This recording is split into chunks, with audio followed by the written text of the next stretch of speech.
gotta do it every week. You do. I do. I didn't do it last week, I think. Oh, you didn't. That was, we were just. No. It was a different vibe. Oh no, you didn't. It was a little. Yeah, you were like, oh, I like this beat. Again, you can't say that. That's not the. No, it wasn't I didn't that. say I didn't no, like it the wasn't. beat. No. Because I said I just said that you liked the beat. No, I said I liked the beat, but I said the beat didn't fit the vibe. What, are you agreeing with me? Yeah. Okay. Sorry. No, because I was like, all you said was, I really like this beat. And I was like, wait, did you say that? You know, it was a natural reaction to think that you would disagree with me. I think that's what it was. So I went right into defensive mode. Cheers. Cheers to that. Cheers to you starting some shit with me right off the bat. I usually do.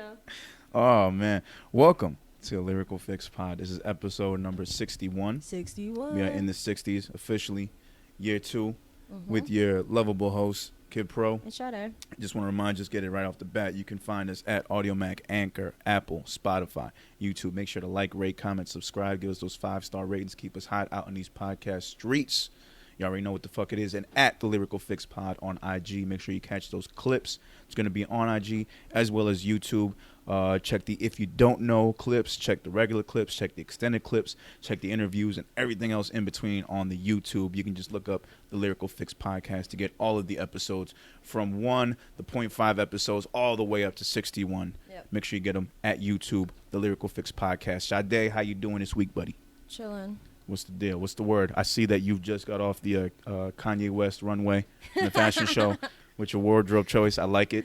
Yeah, he sent this in yesterday. Oh, you got the merch? Yes, I did. Okay. No, stop. I wish. I fucking wish. So you did that yourself? We have enough fucking Yeezys in this house. No. It was the shirt came like this and it was $20. Hold up. So you actually got a shirt like that with the holes all over the place? Because they're like in very select areas. Like I see one right there by you. Yeah, it's like here, and then there's one here.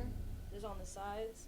It looks like my cats probably got to it. Like they're meticulously placed. Yeah. Like there's not one where it's just one single hole in it. No. And like these are actual like regular size holes. It's so weird that shit is like accepted now. Yeah, I know. Like there was a time where you would walk into a place with ripped jeans and motherfuckers looked at you like you had 5 heads. Yeah, we talked about And now, like it's okay. You could have just your whole fucking kneecap showing, and motherfuckers okay. like, yo, them jeans is tight. That shit is dope. And now it's on a fucking t-shirt. Like motherfuckers got their whole shit ripped open like they just went 1-on-1 with Wolverine. That's weird. And now it's just like, yo, I like this niggas fly. No, I don't think that's fine. That's a little weird. Like I personally, sorry. I like the shirts like this, even when like Yeezy came out with them. Kanye. Yeah, President West. P. West. Oh, that's actually his Get kid. that West Wing ready. That's actually his kid. Is it? Yeah. Yeah, the last one's like Psalms or something, so technically P. West. So, they call the kid Psalm? For real? Yeah, P-S-L-A-M. Yeah, the P silent. Holy shit. So anyway, I think they look much better on women. I'm like whatever about like guys having like the ripped up shirts. Oh yeah, no, the ripped up jeans look much better on women. Absolutely. Yeah, like they're like I think some ripped up jeans don't look bad on guys, but when it's like too much, it's like okay, that's like you're stepping into different territory now. See, I like the way the ripped jeans accentuate women's legs when they wear them. You know what I mean? I'm a big fan of that. I appreciate that. Like, I really don't give a fuck about seeing dudes' kneecaps. Like, that shit is disgusting to me. Yeah, no, it's weird. It's very weird. Even with basketball shorts, do be covering the knees. Well, not anymore. Let me take that back. Because for some reason or another, in the past couple years, they got super, super short. Like, NBA players are now wearing their shorts, like, super, super tight, like, high. Like, almost, like, to thigh level. Like way above their kneecaps. Like, LeBron's been doing it lately. Like, What? Celtics. What was his name? Bird, right? Larry Bird. Yeah, like Larry Bird. Like the 80s, like the short shorts. Yeah. Like, we're not there. Yeah. It's a little bit lower, but it's, like, shit. way above the kneecap. Like, that's become a thing in the past couple years. Like, dudes are really, like, hitching their shorts up.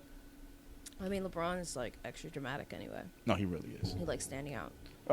During the fucking finals, I remember that one time me and my friends were joking about it when they won the conference finals, when they were headed to the finals. This dude was like mad extra, just sitting on the floor, like waiting to get his turn to talk to. Oh, no, remember I that? don't remember that. No, I remember. I think I remember that. There was a picture of him sitting on the floor. No, I mean he did this in multiple games, but I loved watching games just like Lakers and fucking Cleveland for this, where he I'm trying to think. I think he only became dramatic in like the past like 2-3 years maybe. Yeah.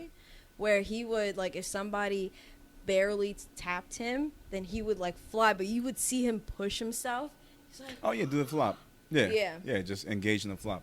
Another thing that's pretty funny about him, I think. One time he tumbled. Do you remember that? Oh yeah, he tumbled. Yeah. Where he just like did it like. Motherfuckers do it all the time. Yeah, it says you can't get at soccer players when you see these motherfuckers doing it too. Yeah. Even though soccer's a lot more blatant.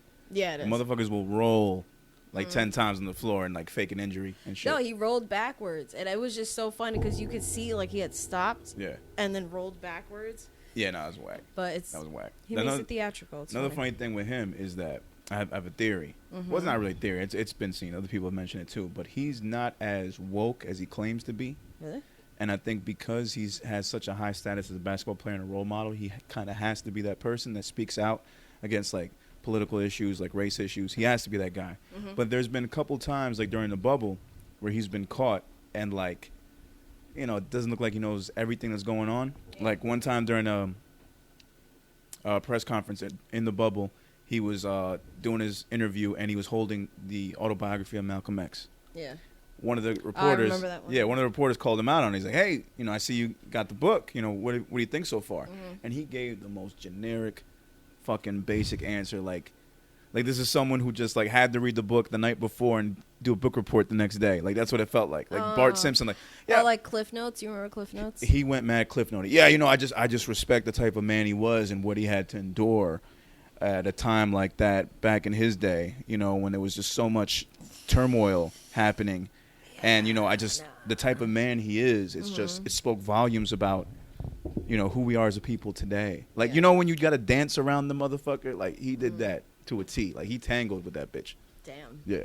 So, it's just funny when, you try to be that super woke guy, but you're not really all the way there. Because I'm sure there's so many other NBA players that can really speak to what's going on a lot better than LeBron can. But LeBron's expected to be that guy. He has a higher platform than a lot of them, even though... Like, I mean, he's playing the same fucking sport as them. Right. And he's next to a lot of them, either against or playing with. But he's expected because they hold him in such high regard. Yeah. Next to Kobe and MJ and shit. He's expected to just speak differently about certain things. And it's just like MJ was expected back then to endorse the black guy that was running for mayor in his home state. Right. So, of course. Or town, I mean. So I'm saying, and the way MJ is, oh man, if there was social media back then, they would have dragged his ass. Oh for all that shit. I mean, they dragged him as it was, and that was a little bit. They just didn't imagine if it was in the moment. Imagine it was cancel culture. He would have been canceled. He would have been canceled, but then I feel like he would have made like there's been people who've been canceled and then made a comeback. True. If anybody could do it, Jordan would do it. And who knows if he really be canceled, because I think him as a person, he might have been canceled, but his shoes wouldn't be canceled. No. Like, motherfuckers will cancel Kanye all day, but they ain't lying for the Yeezys. No. Yeah, so. Because people are still riding for Kanye. In a way. Yeah. Some people are. It's not as much as, like, before. Like, the way they've really tried to cancel him, he's still being supported. He's still being supported, yeah, because... So I feel like he almost kind of made a comeback. I think that it's kind of like that mental illness card. We'll see. I mean, if he puts out, like, a dope-ass album, I think it's going to change the tides for him. But he's, like, that one celebrity that can, like, get that from us. Like, did you hear the song that he dropped? The ha, ha, ha, whatever? No, yeah. Yeah, I wasn't feeling it. No. I wasn't feeling it. I thought it was going to be a Lauryn Hill sample. That's what I played at least 30 seconds, and I was like, I don't like singles like that, so I usually just listen to projects, but it was new Kanye. Yeah. And I know, like, the day before, I had saved it for the pod, but, like, we didn't get to it. Who was it? Oh, it was like he showed a message between him and the baby, and then he also attached it, like, the post to a recording of, like, his verse or some shit like that. Right. And then the remix came out yesterday. He was praising Baby for a quick turnaround time on the verse. Yeah. And shit. So the original song he dropped maybe 2 weeks ago or last week. I think I saw it was last week. And then just yesterday was the remix with the baby and somebody else. I don't remember who. Okay, no, I don't think I caught that one. No, I didn't listen to it. But I'm kind of like you in that sense where I'd rather not hear the singles beforehand. If I do happen to hear it by chance, it's cool. But to me, it's kind of like, all right, you just showed me a trailer of a movie and you played me a whole scene. Yeah, because look, it's like, still I'd up rather there wait. too. Apple still has it up there. So no single. Okay, gotcha. Yeah, but like it's weird because it's. I don't know why it's still. Let me exit out. But I've kind of gotten out of that phase where like, okay, you put out the single, it doesn't really anticipate the album for me. I know it's just one part of the album, but I'd rather wait for the whole album. You know, like I could have, like I've skipped the Busta Rhymes singles, and I heard, you know, the track with Kendrick. I didn't even bother listening to that today. I'm not gonna listen to it because I'm gonna wait till midnight or when I'm on the ride home, and I'm gonna listen to the album in total. Because singles, I think, I mean, they serve a purpose. That's why, like, we talked about what you're gonna do for your shit. So singles do.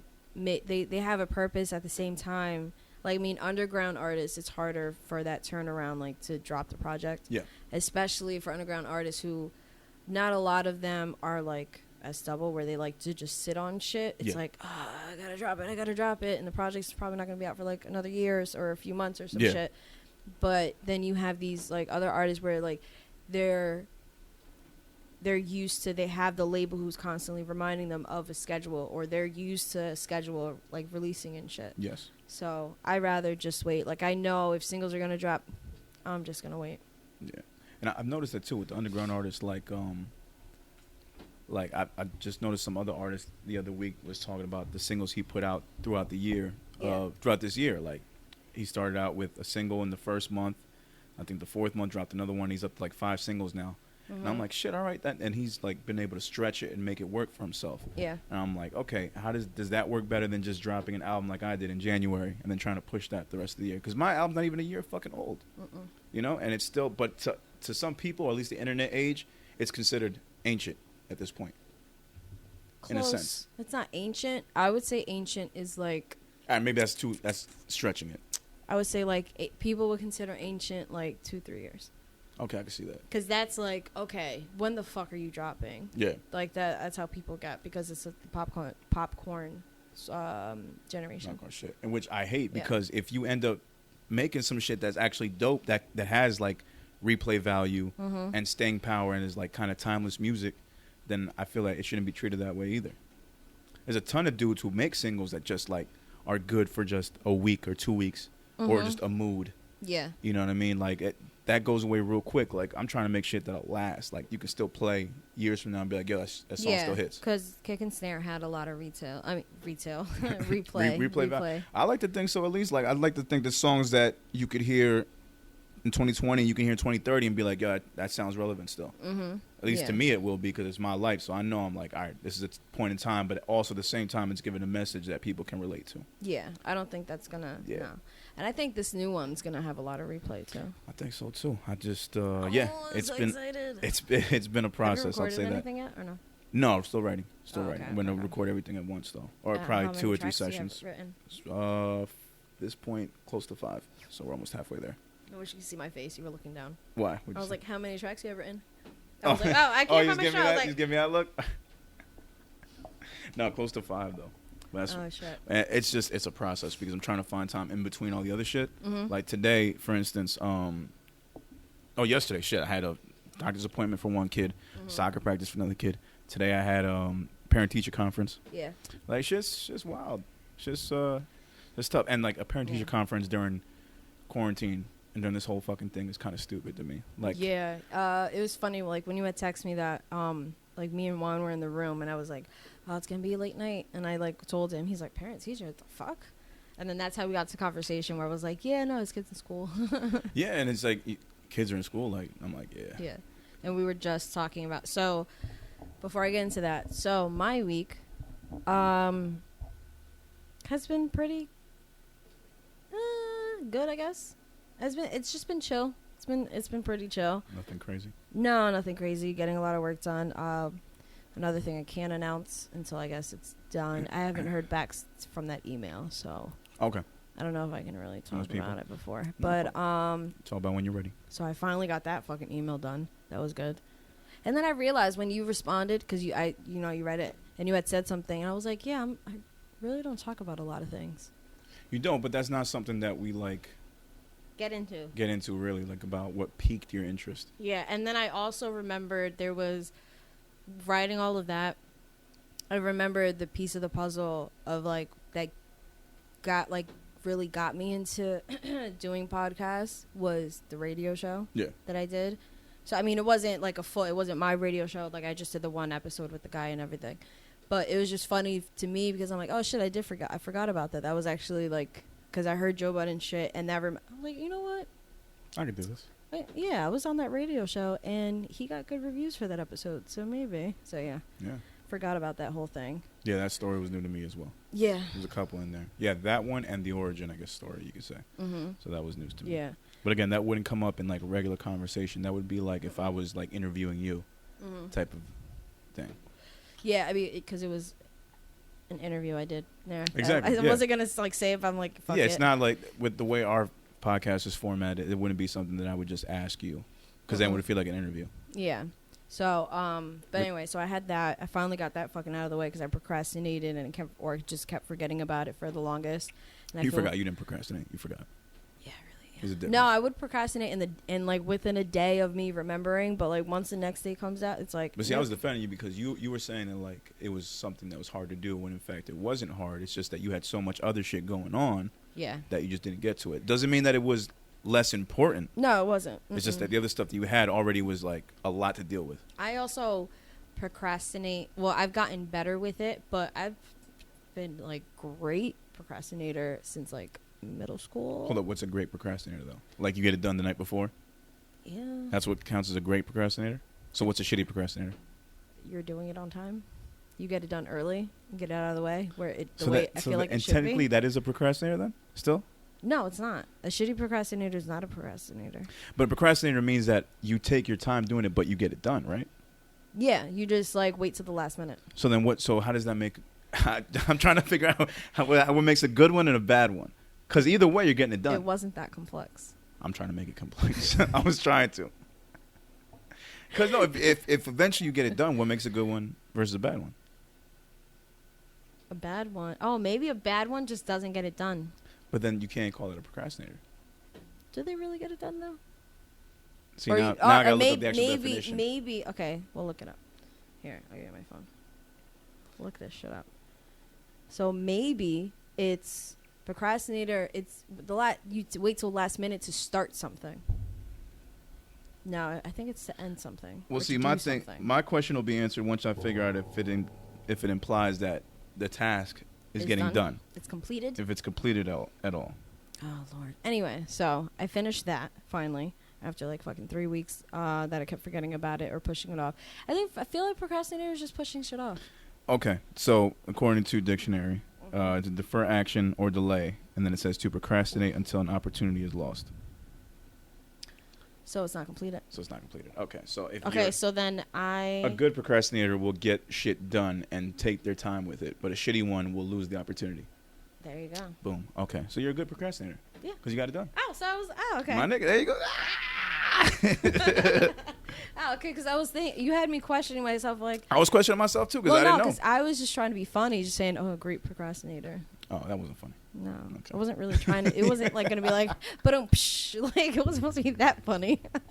It was supposed to be like almost like it would be an oxymoron. Yeah, in a little bit. Yeah, in a sense. That's how I always saw it, like great procrastinator. But anyway, fuck you. So I finished it. I had my last day at the bar, which is so sad because I realized last night, I'm like, damn, I'm really gonna miss bartending. So.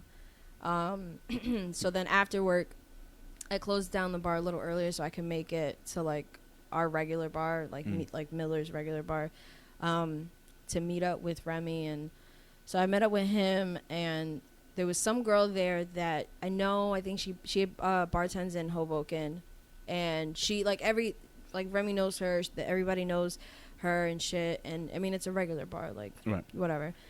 And I never actually, like, had a conversation with her. But because he was sitting with her and I'm sitting there, like, we actually talked. She is she's dope as shit. And then it was funny because we were there Monday night. Because they have the inside and a deck. But the deck is, like, kind of, like, closed a little bit. And we're sitting on the deck. And at one point, we heard singing coming from inside. And I'm just like, who is that? And Remy's sitting, I forgot where he was sitting, but he just like kind of looked over. He was like, it's okay.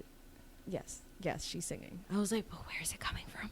I was like, where is it coming from? I mean, I knew it was inside. It's so crazy how many talented people are in the service industry.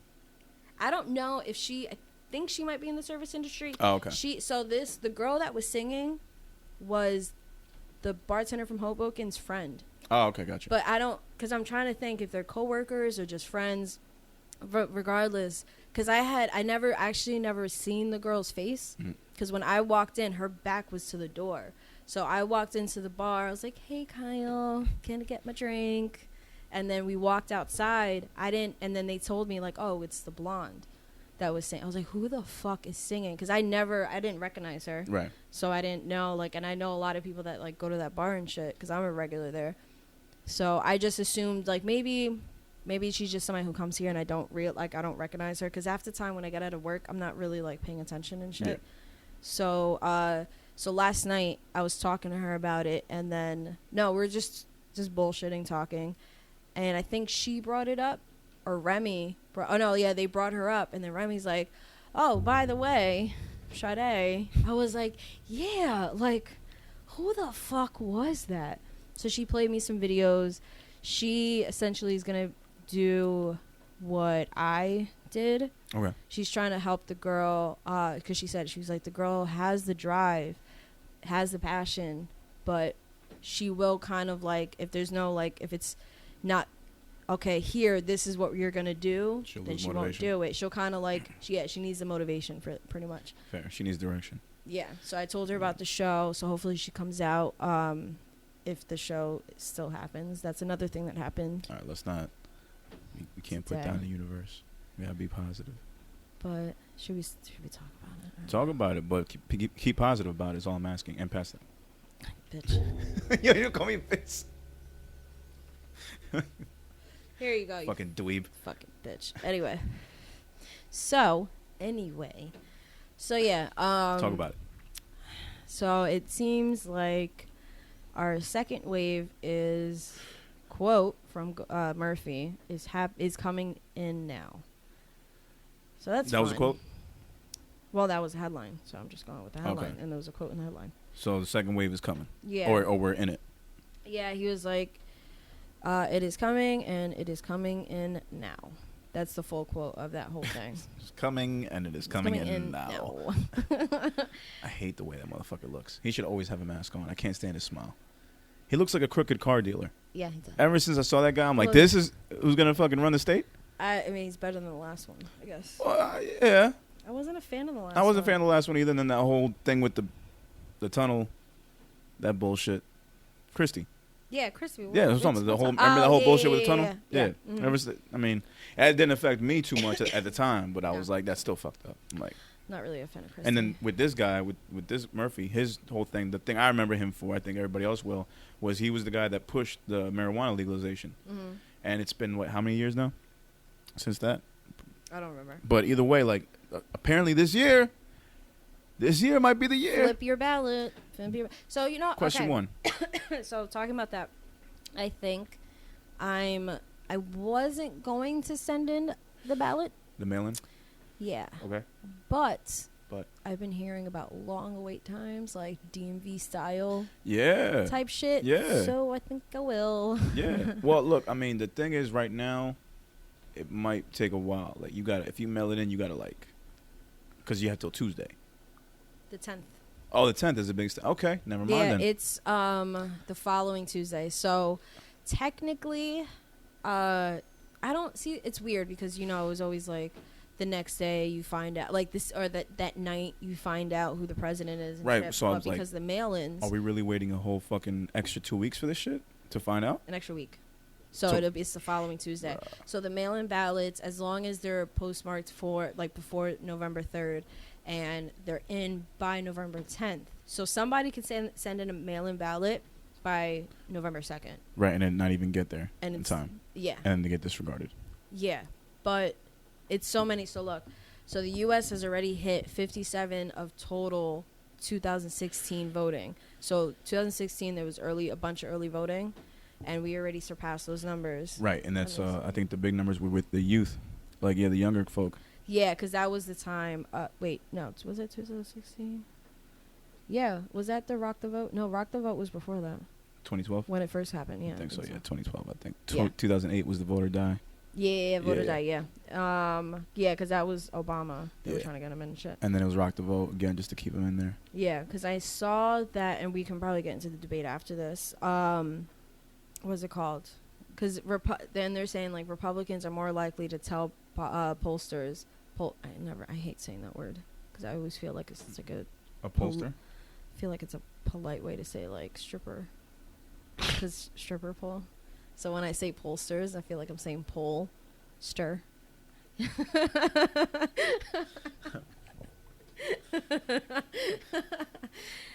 These are the thoughts in Shadi's head. I was gonna say, can we go to break now? But we don't have to. We still got some time. We got like 4 minutes. Yeah, we do. So anyway, fuck you. So anyway, so they're saying that their people are probably gonna encourage their people to vote in person. Yeah.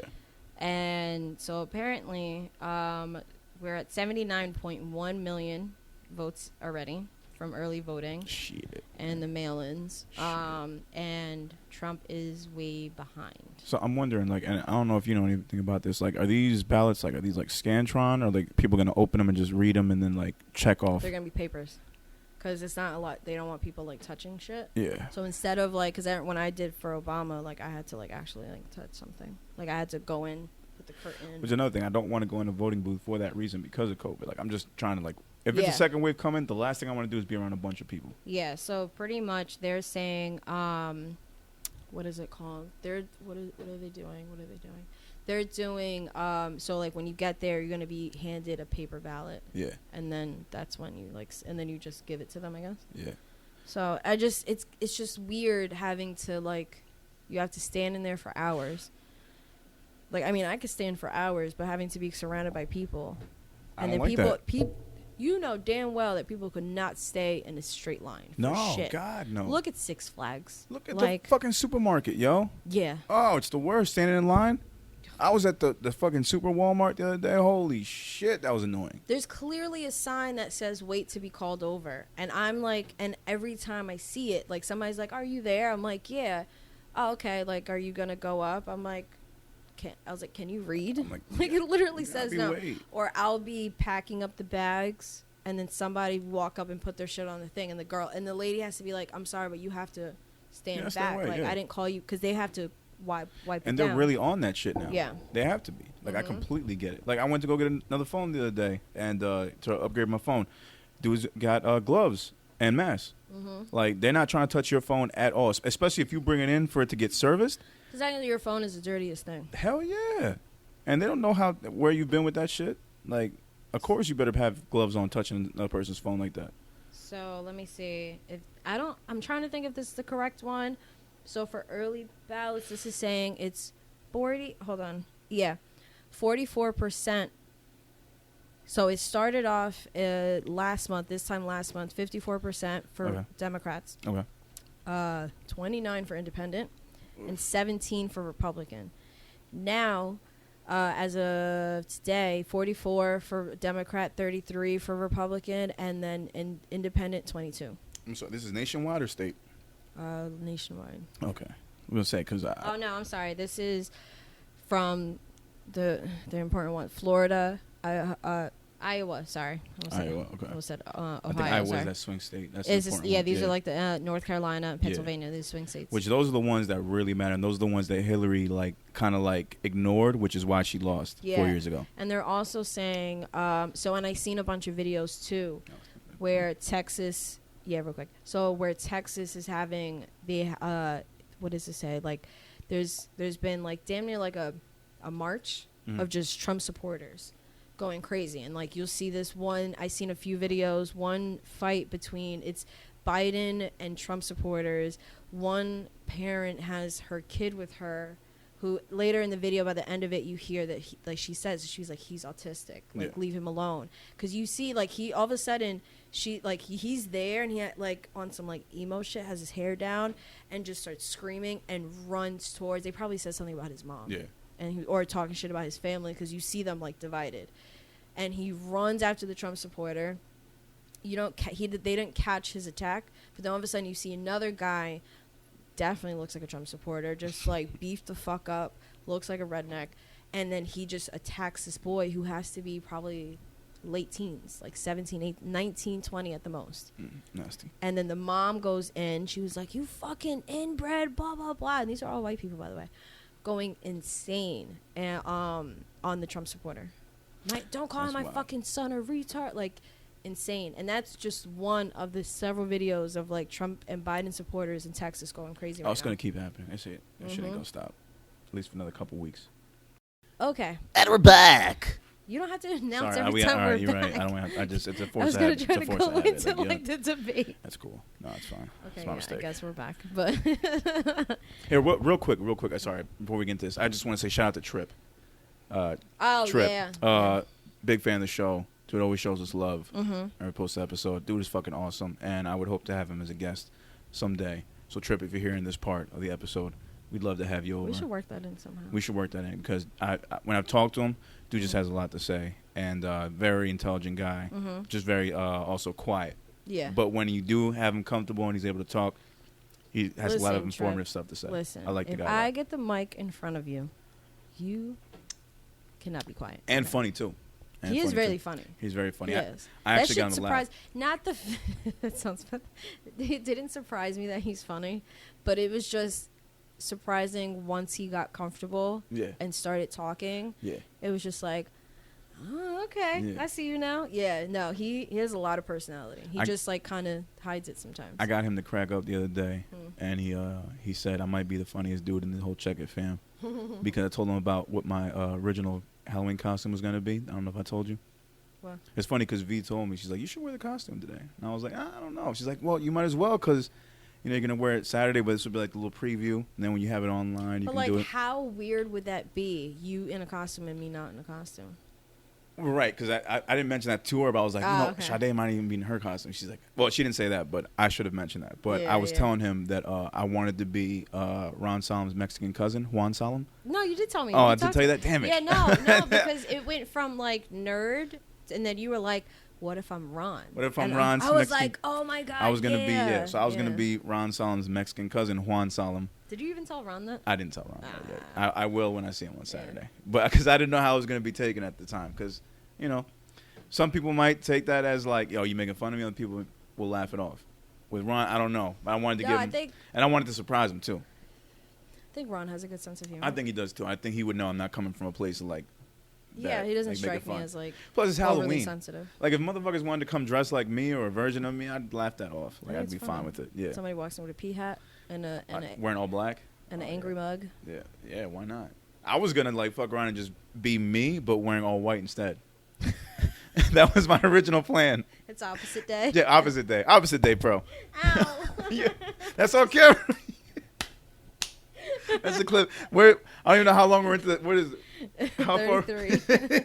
You're not gonna remember. I know. I won't. But oh boy, if I do. If you do. Oh boy. I'm gonna change the sound effects so when you hit it's like a bomb going off.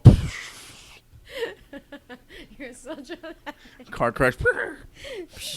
Or just have it on replay where it's like boom, boom. That'd be the whole fucking clip. I fucking hate you. Anyway, yeah, that was gonna be. I don't remember what we were was gonna be all white pro. Oh yeah, opposite day. Yeah, opposite day pro. You know, white pants, white shoes. You know, white T-shirt and white pea hat. Yeah. And then it changed from that, and then I found. I guess I'll just say it now because by the time this episode comes out, whatever, it'll be a day of. I'm dressing up like a '80s rapper. Like Run DMC. Oh, yeah, that type shit. So I got the Kango hat. I got the you rope did chain. Get the Kango hat. What is that? That looked like it was the one I was wearing in that picture I sent you. It came with the kit. Oh yeah. The kit was like the hat, the glasses, yeah, and the chain. And then I bought like some extra like that'd be really good rings if and you shit. Could find a Kango hat for you. I mean, yeah, but those Kango, like the official Kango hats, are expensive too, though. I'm not trying to pay for that. They still made them. I'm sure you can find them, but the fact that if you can't find them and you want to order them, they're gonna be expensive. Sometimes, yeah. I could go to maybe I could maybe go to like fucking Lids and get like a bucket hat. True. And do that shit. Yeah. And get a plain one and shit. So you're still gonna wear all black though, right? Yeah. Because I'm thinking like Run DMC, like they wore yeah. like, you know, I that think shit. it'll be good. I think the only thing is I think the I don't have shell toes, so I might just wear like white sneakers with the blacks. I think it'll be fine. Yeah, and you know, do my thing. Or just Adidas. I got mad Adidas. Yeah, I'm an Adidas guy. So yeah. I realized that the other day. I was like, damn, we wore mad Adidas. Mad Adidas. I just never been like, and nothing against Nike. I just always liked Adidas more. Yeah, like, even soccer. I always wore Adidas shoes. I was more so. I recently got into Adidas. I was like in the past couple years. I was always like, it was Converse and Nike, and then I had my Tims, and then now it's like Converse. I'm about to get some Tims again because I can't find my old ones. Now it's Converse and Adidas. Yeah, I like the style of the Adidas shoe. Like the new ones, like the trainers or whatever. They just have like a nice style to them. I have a new pair coming in tomorrow. And I guess that's how like the Yeezys. I guess they're like copying off the Yeezy style, or the Boost, whatever the Nike Boost, whatever shit. That looks and it's fucking comfortable as fuck too. Yeah, these that I'm wearing now are like comfortable as fuck, but I can't find them anywhere. Like that style of shoe, like I appreciate that. Like even the laces just look like. Yeah. Like more like crispier, I guess. That's the word. Yeah. The ones that I have, these are like, I forgot. They're like the Cloud Walk or something. Or Cloud Walker, I forgot what it was. But they're like Skywalker. No, Cloud. Oh, okay. They're literally Cloud in the brand name. Shut up. In the shoe name. Not brand name. Adidas. Shut up. The line, the model name. Yeah, there you go. So then, but I can't find. Fuck you. I can't find these anywhere. And the Adidas that I do want, can't find them. But then I found some like dope ass ones, and they're on the way tomorrow. Nice. You definitely cursed me out a bunch of times and called me a bitch this episode so far, so I just want to make that apparent. I mean, I do that to everybody, so it's fine. I got to stop doing it to a few people. You really do. I think you need to calm down on that. It's like a force of habit at this point. Yeah. Like with me, it's okay. I can take it. Yeah, last night somebody got in their feelings, and I was just there like, I don't know. Oh, I'm sorry to hear that. Huh. Yeah, I was just like, I don't know what to do right now. Oh. See, that probably happens a lot to you. Yeah. Yeah, you got to chill on that. Because the person probably didn't deserve it. Okay. It's debatable. All right. Okay. I don't even know. I didn't really do anything, and that's it. Well, because that's my thing is that I can come across so like sometimes monotone and just very like if I'm just the level of not caring you've reached. If you've reached that, you see it in my face, and I completely like monotone everything. I'm just like, okay, I don't know what else, and it's very like he went like. Stop looking at me like that. I'm like, I don't know how I'm looking at you. Like I don't know what I'm doing. Were you giving a menacing look? No. It was, no, I probably did, because I probably gave him a squinty look, like, bro, what are you talking about? Yeah, your regular squinty looks be mad offensive. Really? Yeah. No. Like a couple times in Greenhouse, you just like sober as shit, and you just look at motherfuckers, and it's like, nobody wants to deal with that shit. Yo, what the fuck is up with Sade right now, yo? Tell this fucking bitch, don't fucking look at me right now like that. I'm gonna. Why is she still? Yo, why is she looking at me like that?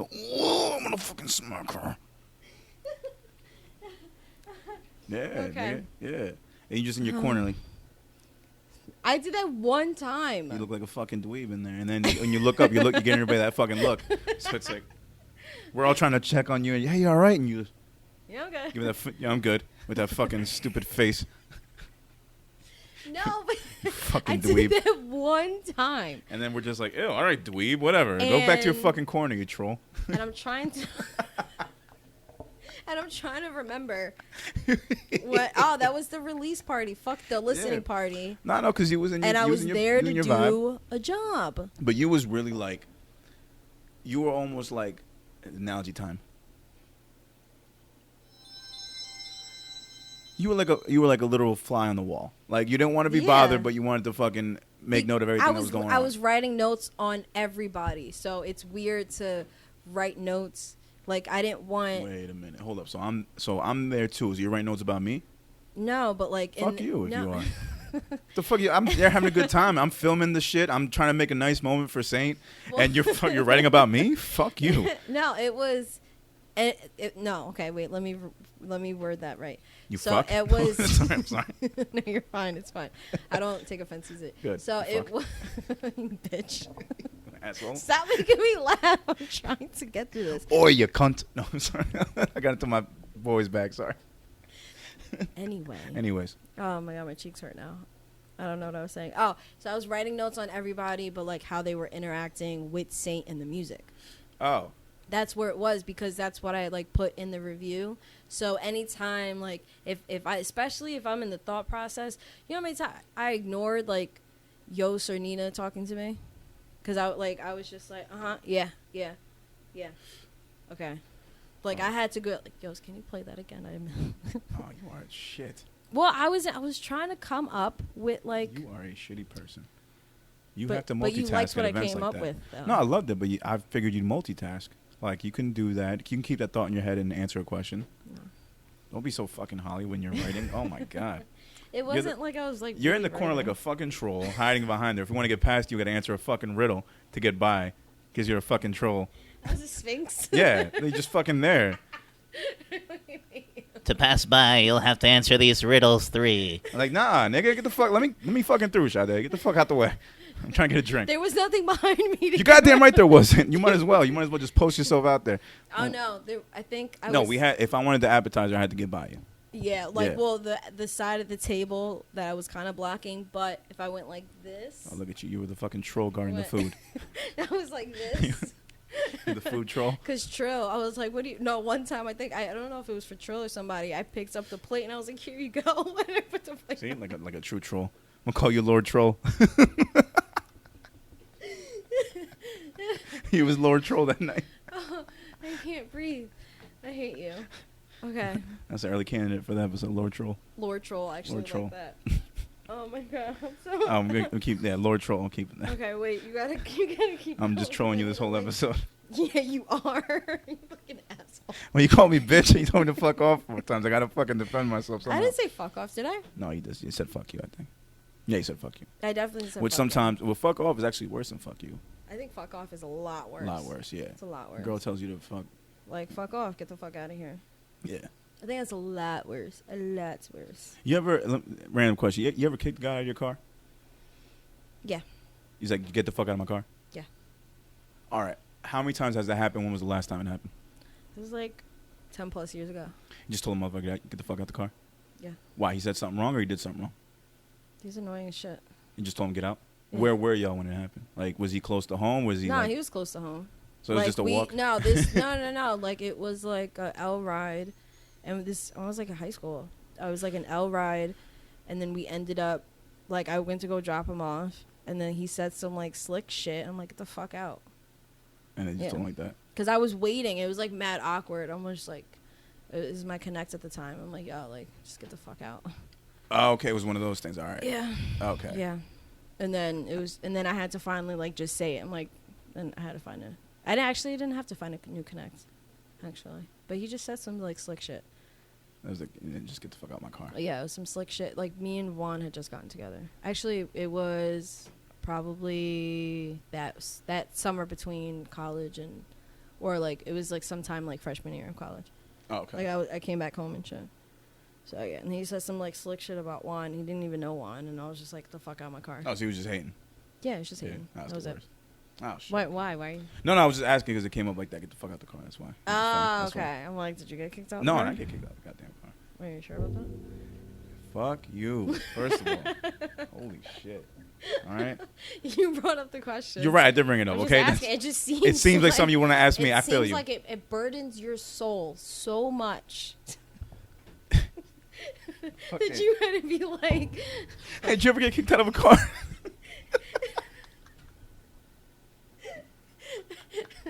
You're right. I did make it seem like that. Do you feel my pain? Oh, were you on the other side? I'm getting hot.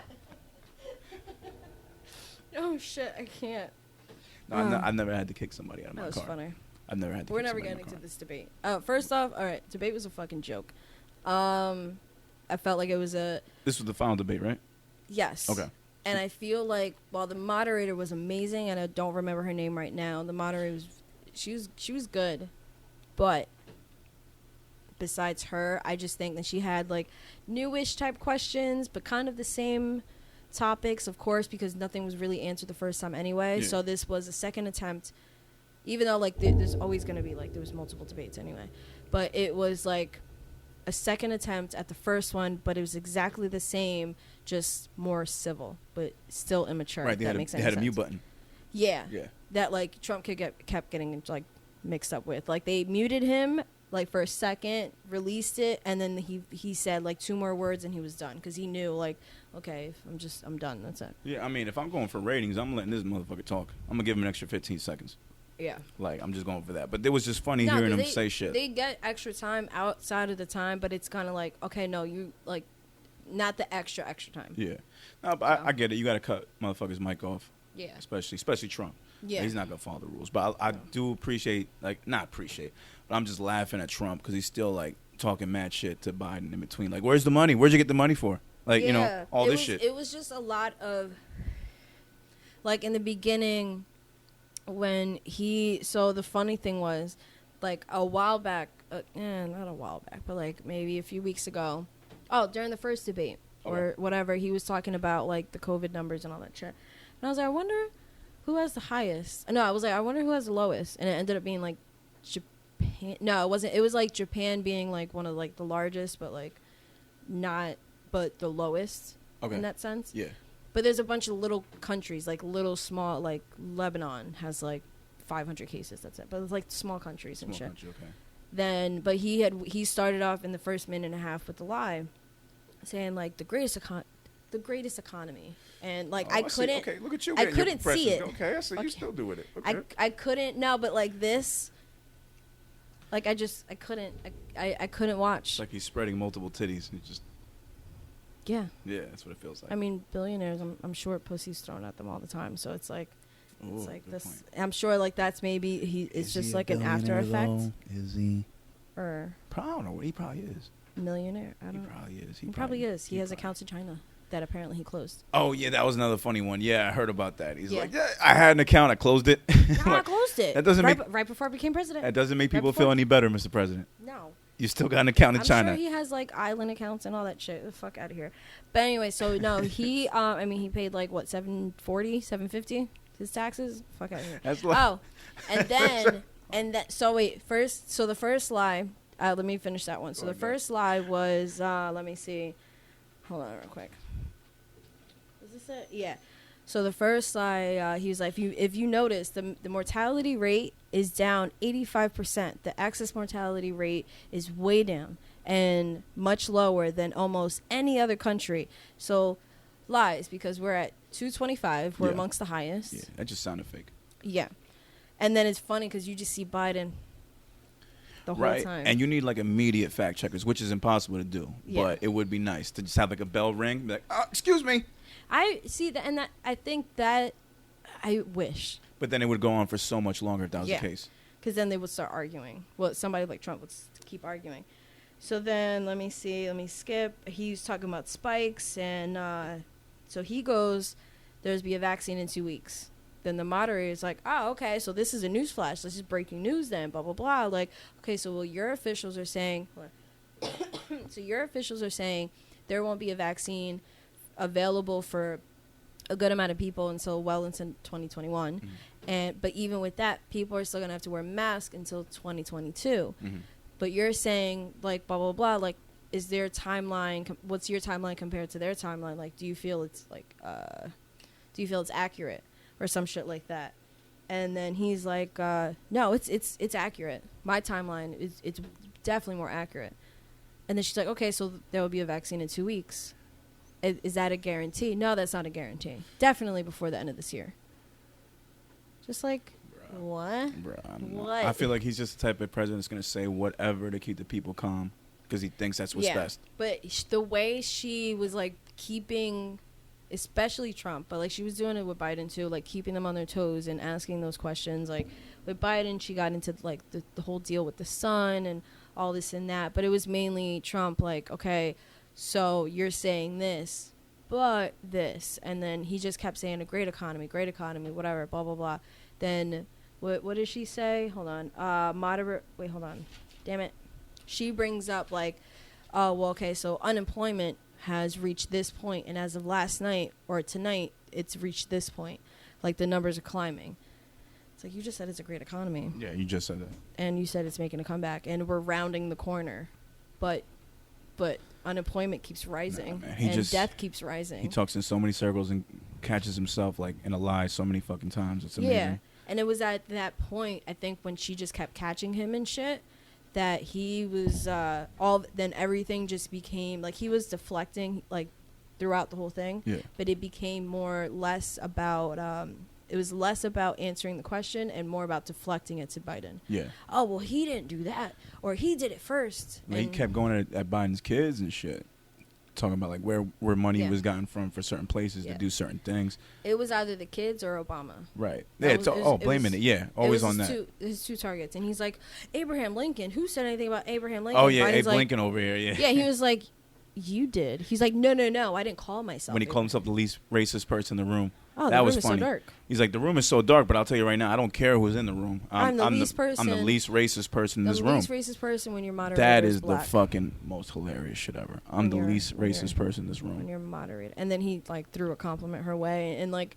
she smiled and then like went back to work. Like it was kind of like, yeah, right, like whatever, nigga. Yeah.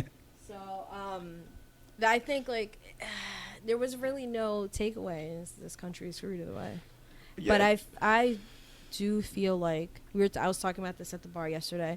I do feel like Trump's not going to win just because he did so bad before. I don't know, man. But at the same time, he has so many people still riding his dick.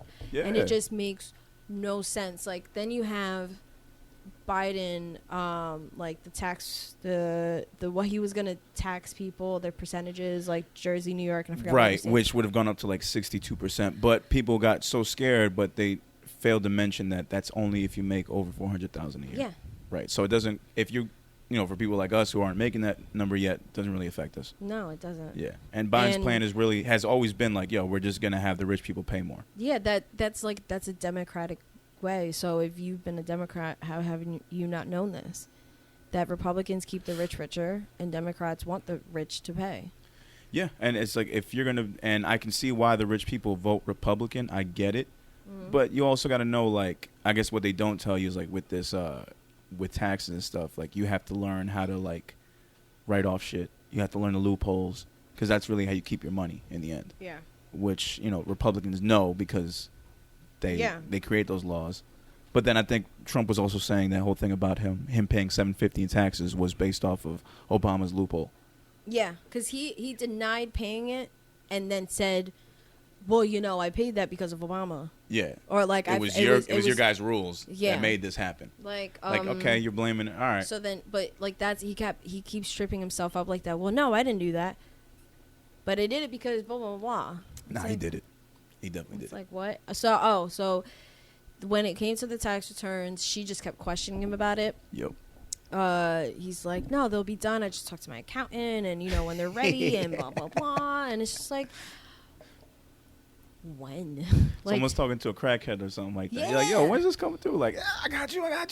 It's coming. When am I getting my money? It's coming. I got it. Yeah. I'm getting paid tomorrow. Yeah. Trump ain't nothing but a cuss. But that shit about his account, that's just funny. It's like when a girl asks you left that bitch, but you still got a key to her house. Yeah.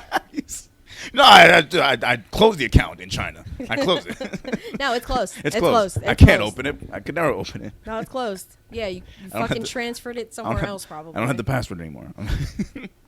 I can't. But no, that shit was funny. And then there was some, when it came to the voter thing, I didn't know this. That Ukraine and Iran have gotten voter registrations. Like the information. I heard, but I didn't know the validity of that. And apparently, the moderator said it. And apparently, Iran has reached out to people in Florida and threatening them for their information. Damn. Yeah. And then, like, when she mentioned it, I don't even remember, like, Trump's thing. I can't even find it in the notes. But, like, Biden's like, well, I mean, it's nothing new. Like, we knew that, the Russians had something to do with the last election. Yeah. And, like, Trump kind of made, like, a face. Because he's like, I don't want to get into this. Yeah. But it's like, yeah, are we going to be able to have any election that's not tampered by another country? No. Like, it's gotten to that point now? Mm-hmm. Like, I don't know, man. This whole fucking thing is it's wrestling. To use a nice quote that my boy Guess says, everything is wrestling. Yeah. And this is what it's starting to feel like. Like, this is just like... Mm-hmm. It's a whole big wrestling storyline that's being played out, and it's just going to end with this fucking election, which is like the match. Yeah. And there's a lot of like not copying to their mistakes, not Sorry, my neck. No, it's all right. Not copying some mistakes. A lot of deflecting. A lot of they left me a mess. Yeah, and I'm still waiting for Bernie Sanders to come down the ramp with a fucking steel chair and set shit straight. Yeah. Oh my God, that's Bernie Sanders. Oh my God, he's broken Trump in half. Oh, I'm waiting for that shit. Waiting for Jim Ross to call the fucking match. No, it's fucking ugly out here, man. And I kind of knew, like, after that first debate and the debacle that it was, even if you fucking... What's up? No, it's cool. The holes are still there. No, I was trying to see if I like had a pit stain. Oh, you want to talk about it? No. No, okay. No. So I had to change. Pit stains. Because I got really hot. Pit stains. And I had pit stains. That's but right. I don't smell. It was hot. No, it's good. No, hey, that's very, very, very... It's a talent of mine, I guess. No, it is. It's a very talented... Hey, if you can sweat like that and still smell presentable... Yeah, that's I was that's a dope so thing. thankful that, like, the show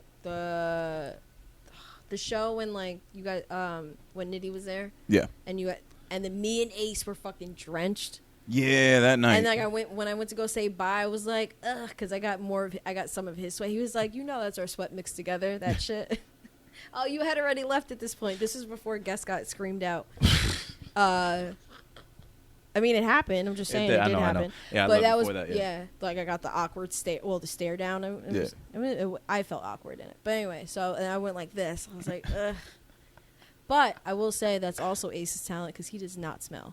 Me and him sweat. Ace, yeah. That shit. Ace a fresh dude. Hot. Yeah, shout out to Ace, man. 48.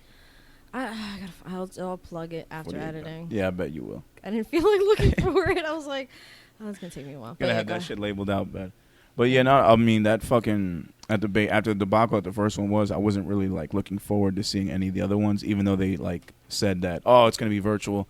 Oh, then Trump's not doing it if it's not in person. Then it's like, we're gonna give him a mute button. I was like, nah, now you're just stopping the entertainment factor of it because like you got to let this dude just talk. It was entertaining with the mute. It wasn't really. Yeah, a little there probably was some hilariousness to no, because it wasn't like completely like they weren't muting everything, but there was a few times where he would be muted for like 2 words and they would unmute him and then he would say like 2-3 more words and then finish. And he didn't give a fuck then. No, and like see, I respect that. Biden for the most part kept his cool, but like Abe Lincoln over here besides that or just like the you gotta get the shit off. I don't agree with the shit he says, nor do I believe it, but I give him credit for just like wanting to say it. Yeah, you know what I mean, because he's not gonna let nobody like out talk him, and I guess I respect that. But I really do feel like it's either like Trump or Kamala. Really, I feel like that's what it comes down to. Well, yeah, because with everybody that I've talked to about it, that like seems to be leaning towards voting for Biden. They're all saying like, look, at the end of the day, I'm really just voting for Kamala, like Kamala, because this guy's gonna be fucking Kamala, right? Kamala, yeah, because he's gonna be in his fucking 80s yeah. during his term, and it's like I think that beats Trump as far as oldest presidents ever. They're like 4 years apart, right? So it's like, all right, let's just say Biden wins this, right, and he goes his 4 years, and then he runs again. Now we're looking at a president who's close to 90 years old. Yeah, no, like I understand that maybe there's some sort of like leadership and experience that goes into that as a factor of like who you want as a president, but at the same time, an 80-year-old president, like I was cool with Obama's age. I think he was like under 60. Yeah, that's a perfect age for like running the country. You're still like clear-headed. You're focused. You have enough experience under your belt. Have dealt with politics in the lower levels. Then now you can be comfortable with running a country, even though it's stressful as fuck. But I have more faith in that than someone who's getting close to 90. Just because there's so many other factors like physical and not even mental, physical that get in the way of doing a job like that. Yeah, because it's pushing it because I mean we've talked about this already. Fucking Obama winning and second Bush. I don't remember if first Bush went in, but he had black hair. And he came out with grays, both of them. I got a theory about that. I think they just like for his appearance, they just wanted him to look younger, and they gave him that like just for men gel. And then as soon as he got into his position, it's like, we want you to look a little more like distinguished. Maybe. Like, don't put so much product in your hair. I think that's what it was. I think that's what it had to be. Do you think Obama would do that? I think that's what I'm saying for Obama. I think that's what they did for him. Oh, okay. Like when you started out, like Bush. He was probably just trying to look mad young. Be like, just keep doing the products, keep doing this shit, and then once you got into your seat, hey. We want you to look a little more older, a little more distinguished. True. Don't put the product in your hair. Let it kind of flow. Yeah. I think that's what happened. And it's also like aging and stress too. because too. he wasn't like fully gray, but he had some. Oh yeah, a lot of salt and pepper. He had like I think did he have any salt and pepper from before? Not from before, because he was a senator. He looked mad young. Like I remember Diddy during the before the voter died thing. Like he was a correspondent for like voting. I think in the 2004 election. He's like, I got a young Barry Obama, Barack, and you just saw him look mad fucking young. Yeah. And I'm like, from 4 years after that, for you to grow, like it kind of reminded me of like Kevin Hart and Diddy during quarantine, where they when they first posted videos of themselves and they had the big hair and it was all gray. Then they finally got the haircut and they put the product on them and they look young again. Yeah. Same shit, Obama. Same True. shit. Like you went to a barber and he just put all that shit in your style or your shit to make you look young again. True. I think that's what it is. Yeah, that makes sense. Actually. Yeah. Okay. I think that's what it comes down to because when you get a president, I think whoever's running shit be like, they don't want you to look like a young nigga because you have older people that have voted for you and you got to look the part. Ah, that makes sense. Yeah. Yeah, You're not I can going to see see our president with ripped jeans. No. You know what I mean? Like you have to look like a distinguished older gentleman that your grandparents wouldn't mind having over for dinner. Yeah. Like you have to look the part. Yeah. Yeah. They don't want a young dude. No. Yeah. No. And then so they talk about race was a topic that they could barely get through. Barely. What was the And question? Do you know what the question was? It was multiple questions, and there was also questions that I don't even think got to ask, or it was like, I have another question to ask. Like, she kept saying it, like, I have another question. We have more questions on the same topic. Let's get back to topic. She's like, not screaming, but like, hey, focus. Because it was like, he had 4 years, like, he had 8 years, and blah, blah, blah, not too long ago. Like, yeah. So, and then Biden mentioned what he had said, misquoted him, but it was the same thing, about, he said, he called it something else. It was, Proud Boys, but Biden said something else. Like, I forgot something. It started with a P, whatever. So he mentioned them, and then he didn't really have a retort for it, though. But he just said, like, I'm not racist. That's all he kept saying. It's like, I have a black friend. That's pretty. No, he did say that. Yeah, he was pretty much saying that. Yeah, okay. he was like, these black colleges, and Obama didn't do that. Obama had them coming in every year, so I gave him a 10-year, and I did this and I did that and blah blah blah blah, and yeah, and then Biden copped to like the crime bill, and he was like, it was like everybody agreed to it, and it wasn't specifically like color, but it was the drug thing, and we realized it was a mistake. Well, why didn't you do that? You had 8 years. He was like, well, at the time the House was all Republican. That's why. Yeah. He's like, oh, you could have convinced them. You can't convince a Republican. You can't to do convince. shit. You can't convince them, man. You Yeah. can't. I'm sorry. It doesn't work like that. No. I mean, I'm not saying Like, that I that know how was- the process goes, but I'm saying I've seen TV shows where they kind of recreate the process, and like for you to get total bipartisanship by both parties when you're in the House or Senate and you're trying to get them to like come together in a bill, there's a lot of wheeling and dealing behind the scenes that has to be done. That was the biggest thing with like Obamacare and just Obama being in office and having a Republican House. Yeah. Like that was a big thing. Because you start to remember, it's like, it don't matter who you voted for. Like, yeah, if Obama had this great plan for health care, he still has to, like, write up the plan with his team, then present it to the Senate or the House or whatever, and they have to go over it. And then once it's voted in one place... It's not just one person, and that's what, like, right, Trump it's got keeps to go saying. from, like, different departments. Yeah, like, any mistake is not... It's not his fault, or anything bad is not his fault. It's Nancy Pelosi. It's the House. It's the Senate. Right, it's always somebody else. Oh, yeah, this would have gone through, but the Democrats had blocked it. Yeah, but then the moment Biden says something, he's like, well... And he said, he was like... Because he didn't say it right away. It was of Trump constantly, why didn't you do it? Why?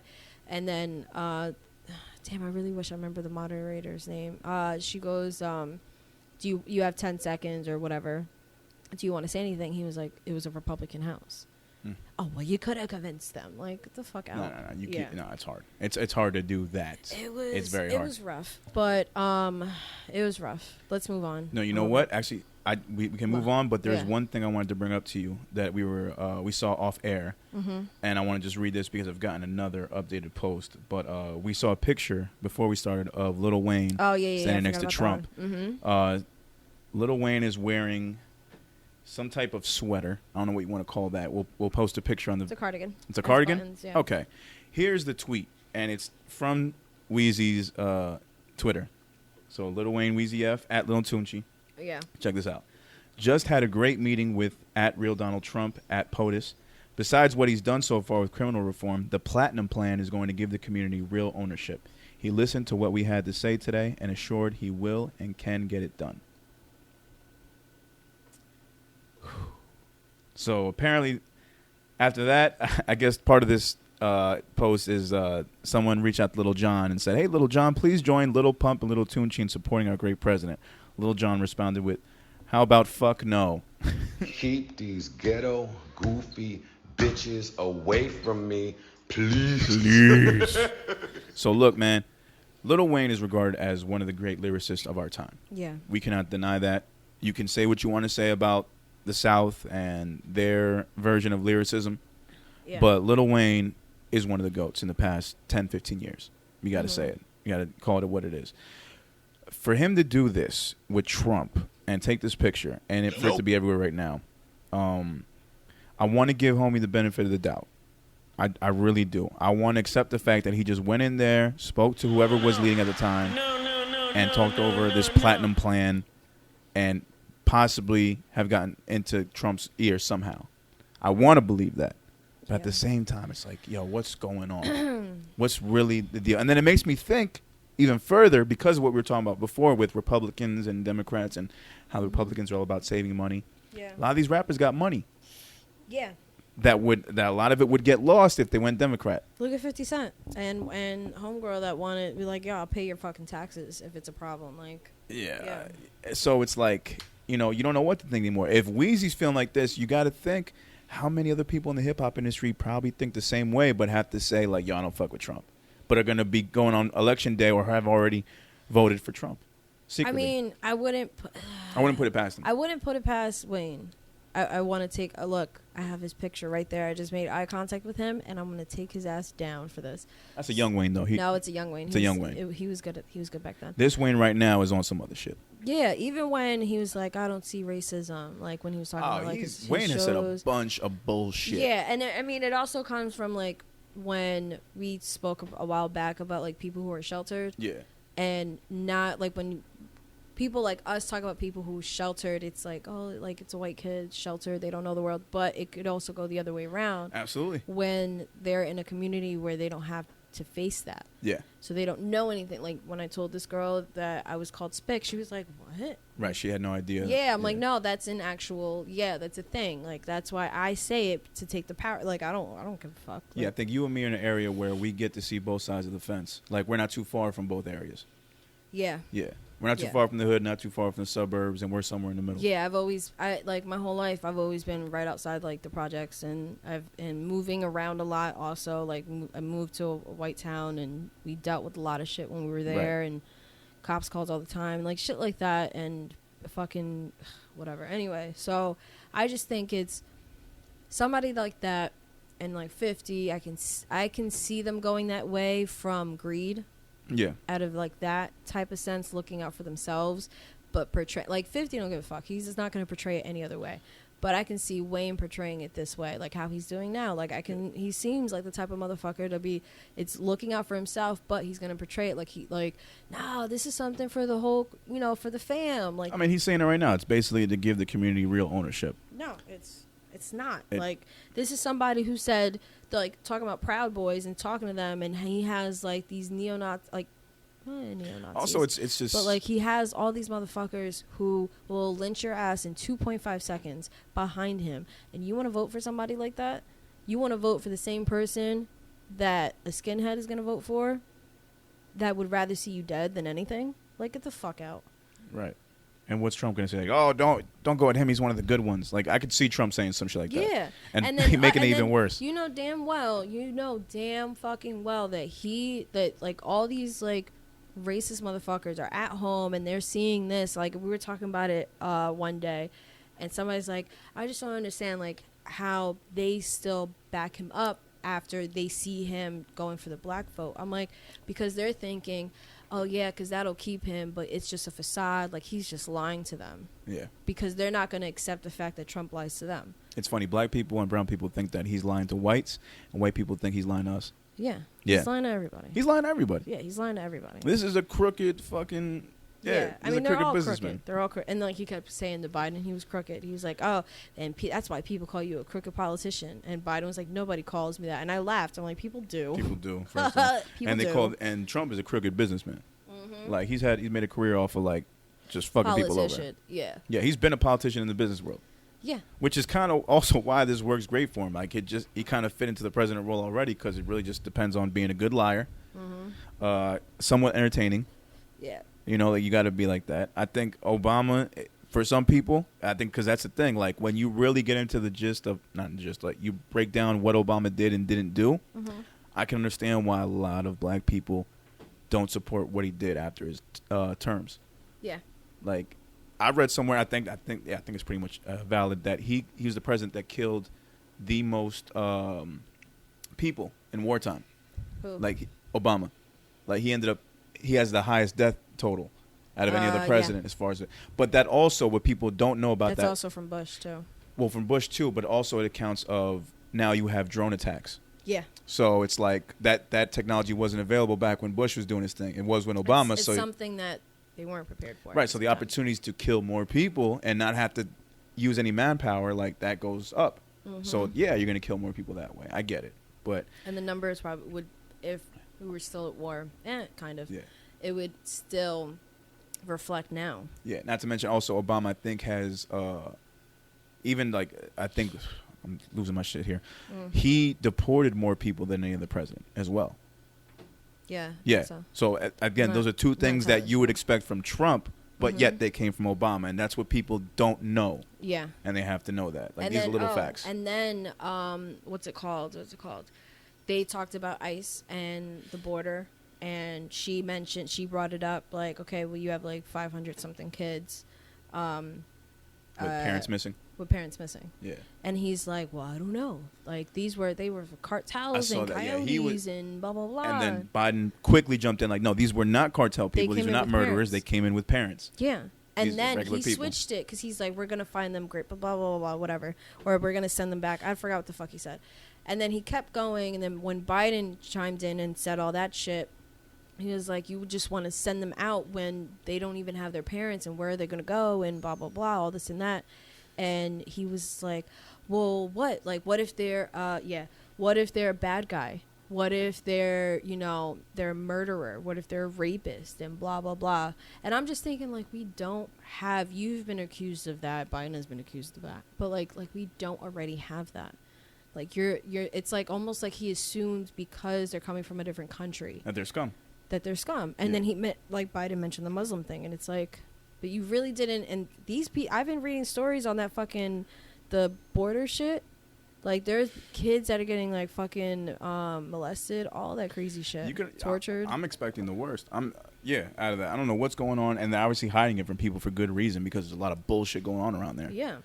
But any place like that, you imagine, like, you have, just a couple of guards, and these people aren't even properly trained. Mm-hmm. There are probably some sick, deranged motherfuckers that are over there guarding these people. Oh, yeah. Probably engaging in some, like, behind-the-scenes type shit for money or God knows what. You know what I mean? These are people that... Like, probably taking from what they do at, like, Pentagon and Guantanamo. Oh, my... You got me sounding like you now. I can't say Guantanamo. Yeah, Guantanamo Bay. There Bay. you go. I can't say God it. Damn, nigga. I think it was this. I think it's the shit you served me. Yeah, me too. Sorry. I want to refill that. I got to do refills. Yeah. All right, but, like, I feel like it's that... Like, that's what they're bringing to here because they see them as scum. And, I mean, let's be real. Those parents, those 500 parents that they're looking for... They're probably dead or back in Mexico. Or worse. Who knows? Like, it's just crazy. Yeah. Okay, so off of that debate news into a little more serious topic here. We got to cover this stuff because we have in the past. But apparently the shit's not getting any better as far as, police brutality is concerned. We kind of thought that shit would kind of die down after the Breonna Taylor stuff. But then after finding out about George Floyd's case, with the officer getting dismissed on those charges. Yeah, and then also with Breonna Taylor, with that whole tragedy and those cops not getting anything, it just seems to be going even worse. And then George Floyd, his shit was dismissed, which was insane to me. Yeah.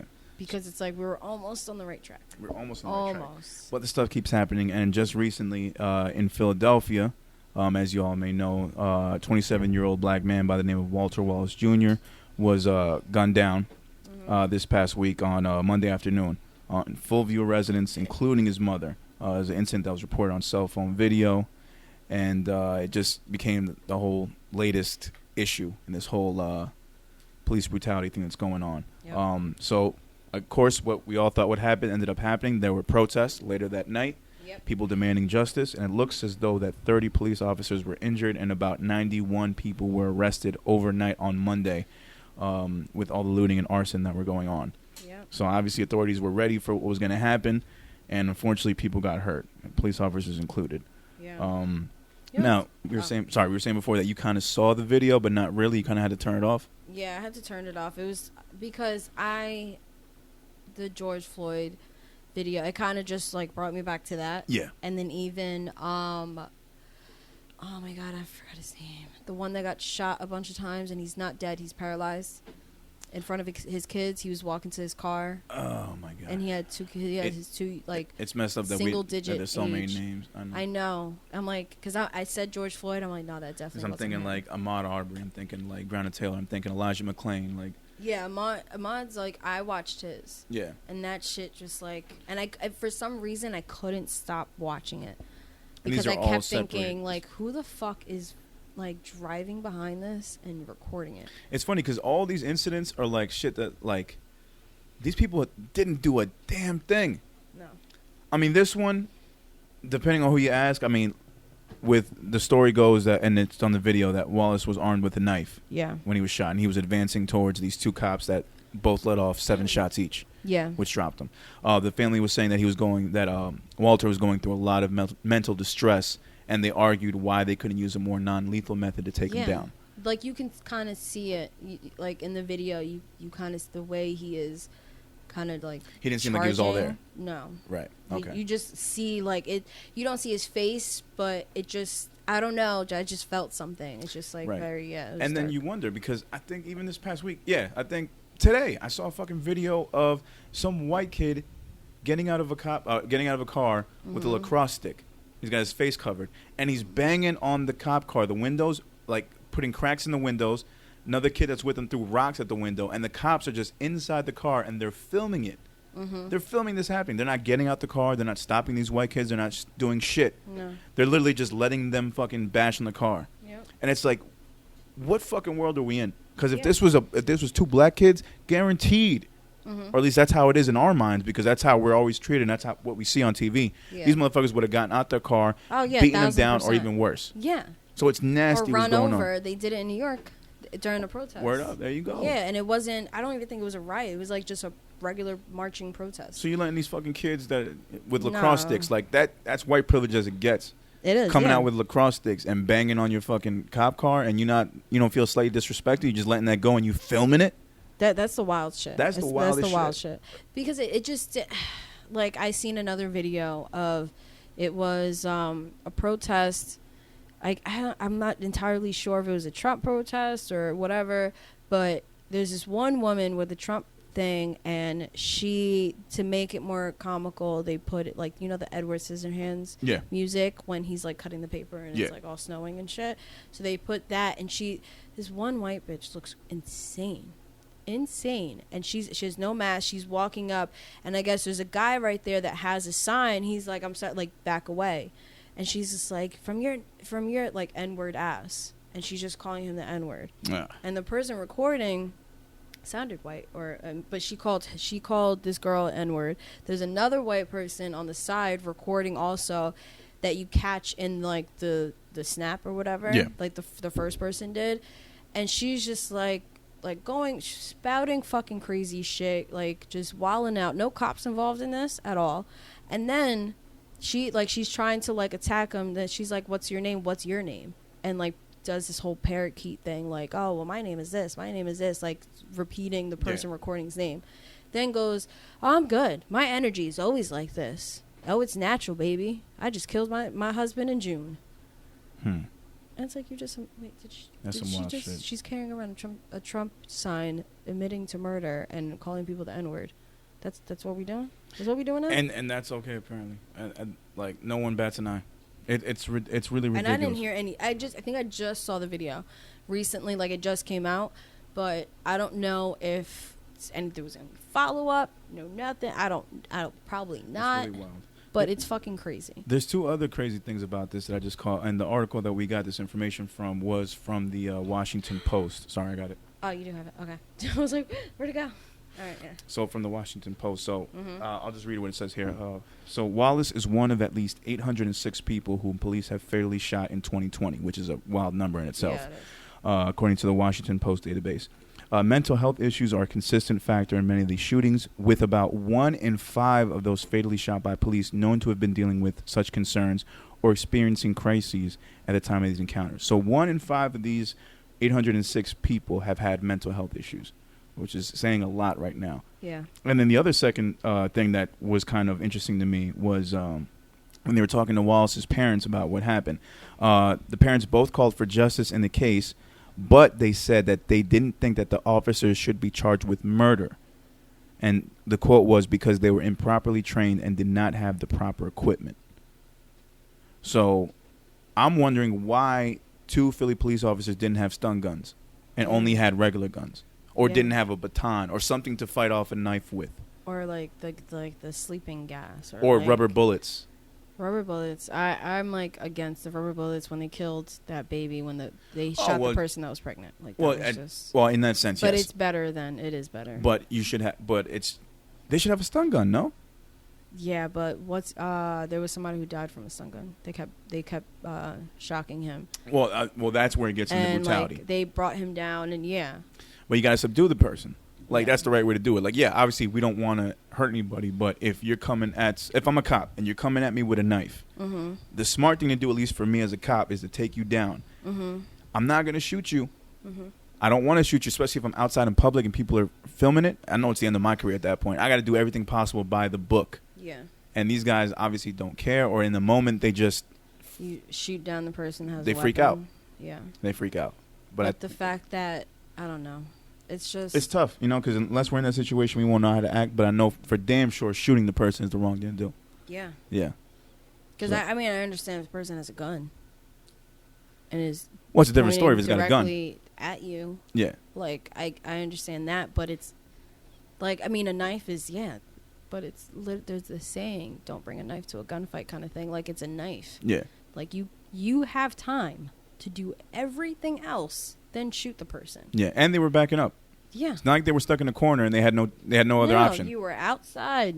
You could have gotten to your car. You could have ran. You could have done something. Then shoot the person. Yeah. So. No, it says a lot. Or shoot the person in the leg. Fire a warning shot. Yeah. Do something. Something's got to be done. But And you shoot how many times did they shoot him? 7 each, so 14 shots. Right, and that in itself, like, I don't know. Again, I'm not a cop. I'm sorry, 7 shots is not I shot in the moment. I got scared. That's not. The guy's coming at you with a knife. 7 each for both of them to be like, oh, I got scared. No, 7. You kept going. No, that's not. No. I don't know, man. I think maybe to me it's just like if it gets to that point, maybe you shoot for the legs, take the guy down. Yeah, that's I don't what I'm know. saying. This is like, me saying, like, again, we're not officers here. We're just throwing suggestions out. Shoot for something that will, like, I'm not saying, like, I'm not condoning what they did, but if the excuse is, well, they weren't properly trained or equipped. I could agree with that. No, but if they're saying that they didn't have to shoot to kill. No, you can not shoot at all. and not kill. Absolutely. And it's like, don't you think that would have been something that would have been trained? So it's like, what training are these guys getting? Yeah. Is it just we give you a gun and you shoot at a target and focus on headshots? Pretty much, probably. Like, is that what we're doing? Yeah. Like, because just go to the range? Because what you're going to shoot somebody, you're going to want that, like, especially if they're needed, let's say, not outside of this case, they're needed for, like, an investigation and they need to be questioned. And some crazy, like, they run away or they try to do some crazy shit. Shoot them in the leg. Yeah, unless they're trained to shoot to kill. I think it's they're trained to shoot to kill. That's wild. Like they're probably like an emergency thing, shoot to kill.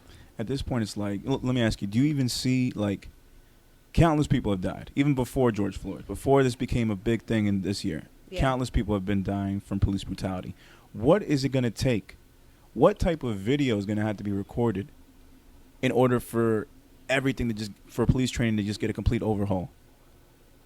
What's going to have to be done? Is a celebrity going to have to be killed? Like, is a black celebrity going to have to be, like, caught on camera and the cops didn't know he was a celebrity? Come to find out he dies the next day, it's like, oh, you just killed America's sweetheart. Possibly. Like, is that what's going to have to happen? Someone big is going to have to bite the bullet and fucking die and be like, yo, this is overboard now because a celebrity did it. But Ahmaud Arbery, but George Floyd, Breonna Taylor, they don't matter.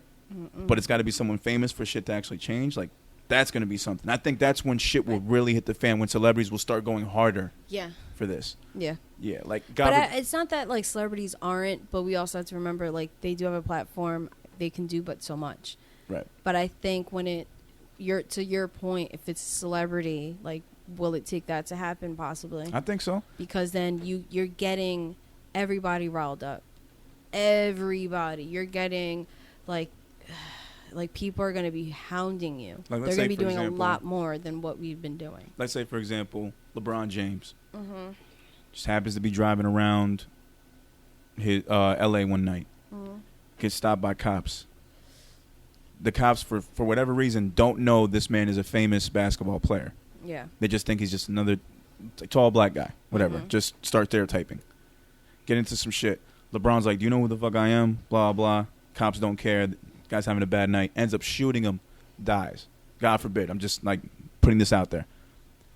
Will that be... Because you now have murdered one of America's sweethearts. One of the biggest athletes of our generation. Yeah. Who's always in the news. So not only do you have... for stuff outside of basketball, too. Not only do you have regular American people come down on you, you got basketball fans, LeBron fans, you got... all the money that this guy makes for the league, for the town of L.A., for the city of L.A., everything that he does, his family. Yeah. Motherfucker's going to jump down your throat worse than a George Floyd or Breonna Taylor dying. Will that be the change that's needed? And then it's sad that someone has to sacrifice their life. It's sad to, like, that we have to... Or life has to be sacrificed, excuse me. Yeah, it's sad that we have to come up with these scenarios and think about, like, okay, maybe it'll happen then. It'll happen this time. It'll happen this time. Because, like, even in L.A. with the cop, the black cop who just flipped out and started killing all black cops. Yeah. I mean, all white cops. White cops, yeah. And it was this when Dave Chappelle was talking about it. Yeah. Like, we were talking about that shit. That didn't create enough roar. Okay, so what else? What is it going to take? Yeah. What is it going to take? And it's not like we're going to, like, I don't think people are going to intentionally, like, make this happen, but no. I'm kind of not. I wouldn't be surprised if it does. I'm surprised it hasn't happened.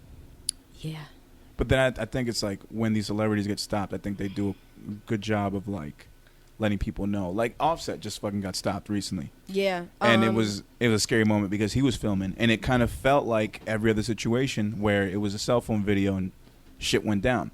I heard about it, but I didn't peep it. Yeah, and then I saw footage of Cardi, like, coming out and she's like, why y'all trying to arrest them? And she was sticking up for him. Of course, like that. But they were treating Offset like they didn't know who he was. What if they shot both of them? That would have been some shit. I mean, there was mad people around them, so it wouldn't have happened. I think everybody around was trying to tell him, like, no, this is an actual rapper. He's a big-time rapper. Because he was saying, like, y'all know who I am. I'm Offset from the Migos. And cops didn't fucking know. No. Or there was this one guy who got pulled over, and apparently Denzel Washington. Somebody else was filming it, and then I guess happened, like, Denzel, like, just came out of nowhere, driving past, stopped, and got out of the car, and he's like this. Yeah.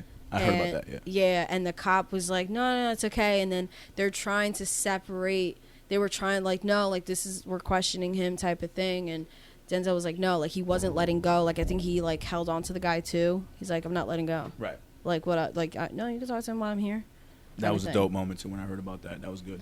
But, hey, Denzel ain't going to be everywhere like that. So, yeah, you know, it's scary about what can happen, man. I mean, yeah, as of right now, they haven't mentioned anything about when, if any charges have been placed on these officers, what's going to happen with the officers other than just, they're off duty right now. They've been suspended. I don't know if with pay or without pay. They should get without pay, but whatever. Knowing them, I doubt they'll. I'm sure, like, it'll leak somehow, and they'll probably getting paid. But yeah, more on this story as it develops. Again, it's crazy that the family doesn't want to ask for justice or for them to get charged. I get it, but because they probably don't want to extend it and keep going and push it more and have to constantly like talk about it, which it's unfortunate because I feel like you should fight. That was your son. I feel like they should, it's but I also feel like they would use the fact that he had mental distress as like something to fight it back, and that would stop any chance of them getting any type of like compensation for it. I can see I can see them trying to fight against it and saying like there was nothing that they could do. If he had mental distress, then we can't really say that it was warranted or unwarranted, whatever the fuck. Mm-hmm. But they're gonna be like, oh, it was Walter's fault for starting it because he had mental distress. Like I could see that being an angle. That's not, like they can fight. That's the other angle. Yeah. Which would make it so it's like, oh, it was just self-defense for the police officers. Mm-hmm. Should they have shot? No, but it was self-defense. Yeah. Yeah, fuck that. All right. I need to hear some good music. Yeah, let's fucking switch this up. Please play some of that LB. I would have passed it. He was playing. By the way, shout out to LB the Great. I'm going to be performing with her this weekend at Solemn's Locker in Fairlawn, New Jersey. You know what I mean? I love when you do that. Every time you do that, I just like... I just really want to love somebody. I just want to love somebody, baby. Love somebody.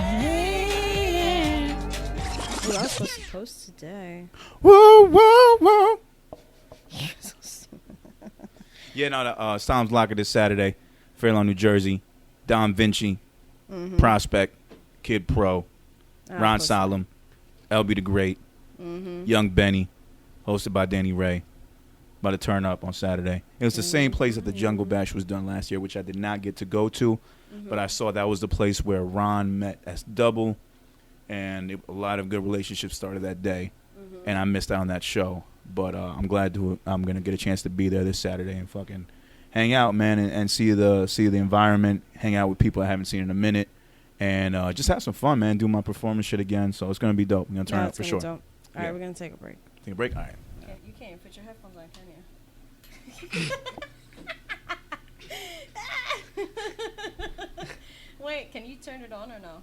Oh, I forgot I can turn it. I feel like you're wearing it backwards. You are wearing it backwards. Oh, that explains a lot. Should I keep recording? Yeah, why not? Okay. So we are back.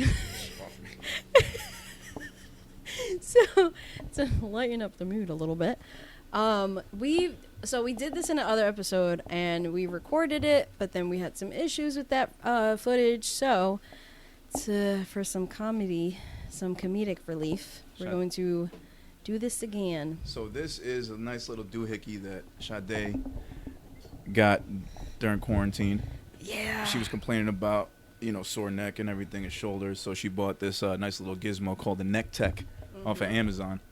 Yeah, I got it because going back and getting my server legs, as we call it, it took me a little while, and my back started hurting again, and go ahead, do it. Let it rip. Yeah, so this NeckTech is fucking amazing. Oh, NeckTech, if you are listening, we will gladly make this. We will take that bag. I'll gladly take the bag. Jesus Christ. I am a server. I do. I fucking miss bartending. But anyway, I am a server. I'm always on my feet. And I would really like a foot massager. I'm a father. The one you just put your feet on and it heats up and it has the little thingies that roll. Son, I can't concentrate. It's like... That's what I'm talking, because you like... I said this before, but it feels like 5 little petite Asian women are just walking on my back right now. This is amazing. Oh my God, I'm like looking at you. I'm like, I need that right now. My back hurts. I feel like I'm just... Because if you put it like too high up on your neck, all of a sudden you're just like, yeah, okay, like damn. I'm just...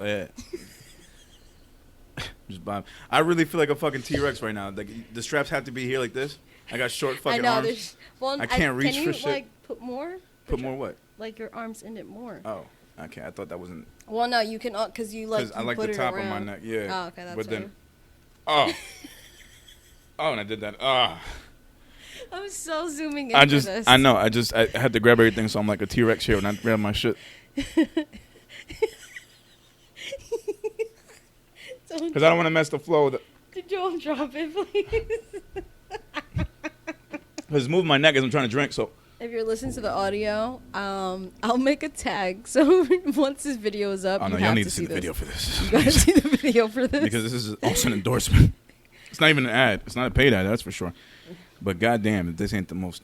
I mean, granted, yes, you look like a fucking idiot doing it. But this is meant to be like when you're at home. I think you can drive with this too, right? It has the cigarette lighter thingy. But this looks like it shouldn't be done while you're driving. No. Because when you drive, you kind of have to be like a girl with big tits. Like you're at the front of the wheel and you got to turn like this. Like, I couldn't, yeah. You got to turn like that. No, you ever seen a girl with like huge tits? Like she got to come up to the front of the wheel. And when she turns, she's No, I've like never that. Yeah. seen Because she can't turn the whole thing. She got short arms because the breasts are in the way. How big are her boobs? Because, like, I saw that one time in high school. It was a friend I of don't mine. have, like, big boobs. No, this girl, she was but- like 4'11", but she had huge tits. And like when she turned the wheel, she had to be all the way up. So she couldn't do the whole this thing. Mm-hmm. So she was just, Oh. and her tits would jump every time. So, and of course, me had to like, oh, hey, hard turn for you right there. And she's just doing this. So that's what it feels like. I feel like I have T-Rex arms. This is bad. I can't reach for this motherfucker. I definitely can't get the phone. Can't reach my water if I tried. I could barely get this. I'll drink. If it's liquor, I'll get it. It's like a spa day, though. Right? I'm just missing a little mask above my eyes, the cucumbers and shit. All right, where were we? I don't know. This is great. The range. The range. We go from politics to police. If I can reach it, hold on.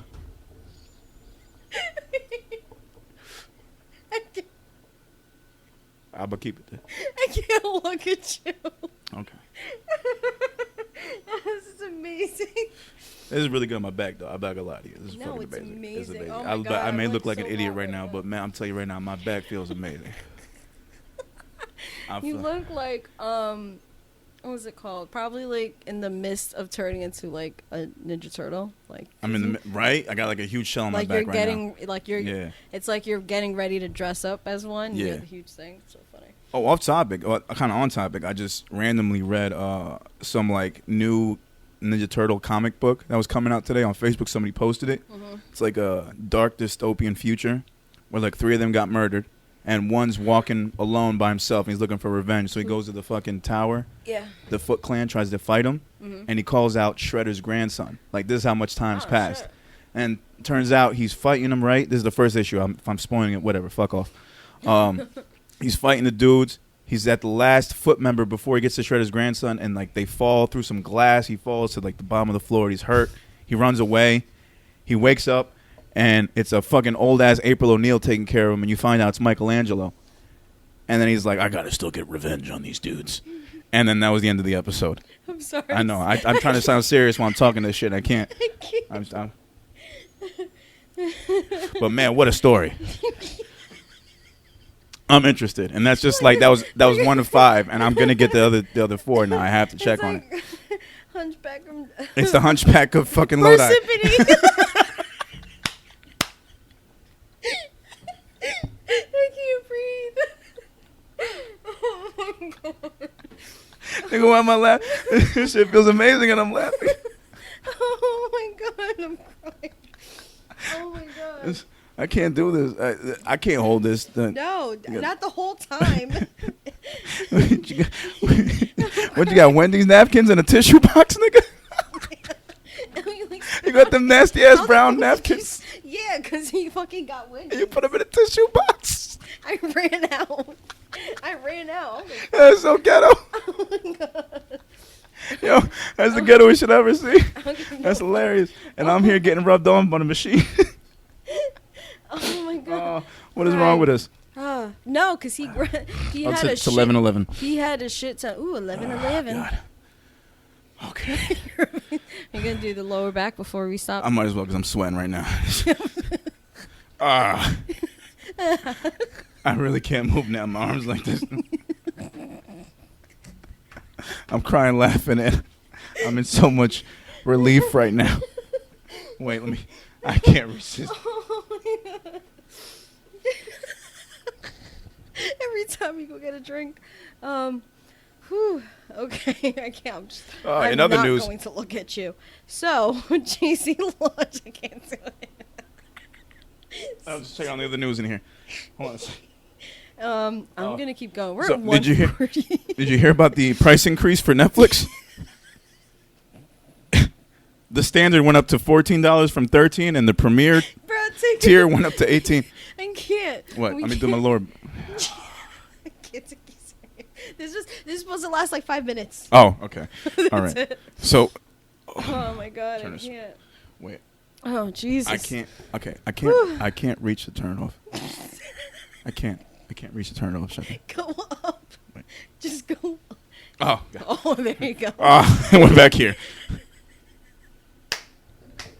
Just give me like 15 seconds. No, how do we come back? I don't know from this? if my pause, if applicable, but if my back could have an erection, it would be stiff right now. It would be hard as a rock Oh right my now. God. Holy shit! Pause. Oh my God. Oh, hold on. Ah. Oh my Okay. god. Okay. All right, let me take this off. Oh my God. I think I sweated through the pads. Oh my God, that was like a religious experience. Put this away. Oh shit. Oh God. That was amazing. Oh. Oh, Yeah. thank you for that. Oh, I feel like I could truck a whole football team right now. I feel like, whew. Oh my god. Oh, yeah, that's a clip. Whew. Okay. That's All a right. clip. So we're gonna keep it going. And keep it going. So Netflix price increase, right? Crazy stuff. Let me tell you. I use my mom's Netflix though. I'm gonna tell you right now. Dope ass show on Netflix. Yeah, tell me. Grand Army. Grand Army? It is a. Did you see Euphoria? No. That was the It's one like that was executive produced by Yeah, Drake. I'm It had waiting for, like, another Zendaya on it. season. Yeah, I'm Okay. waiting for another season. So first. Grand Army is kind of like that in the sense of it's like a high school story, Yeah. but it's in Brooklyn. And the Yeah. first, I've only seen about I think I'm 5 episodes through the first season. Mm-hmm. The first episode, it tells you a story of like 6 different high school kids. Mm-hmm. Like the lives kind of connect, but Yeah. not really. Yeah. Some are white, some are black. And in the midst of all this, there is a suicide bombing that happens like outside their school. What the fuck?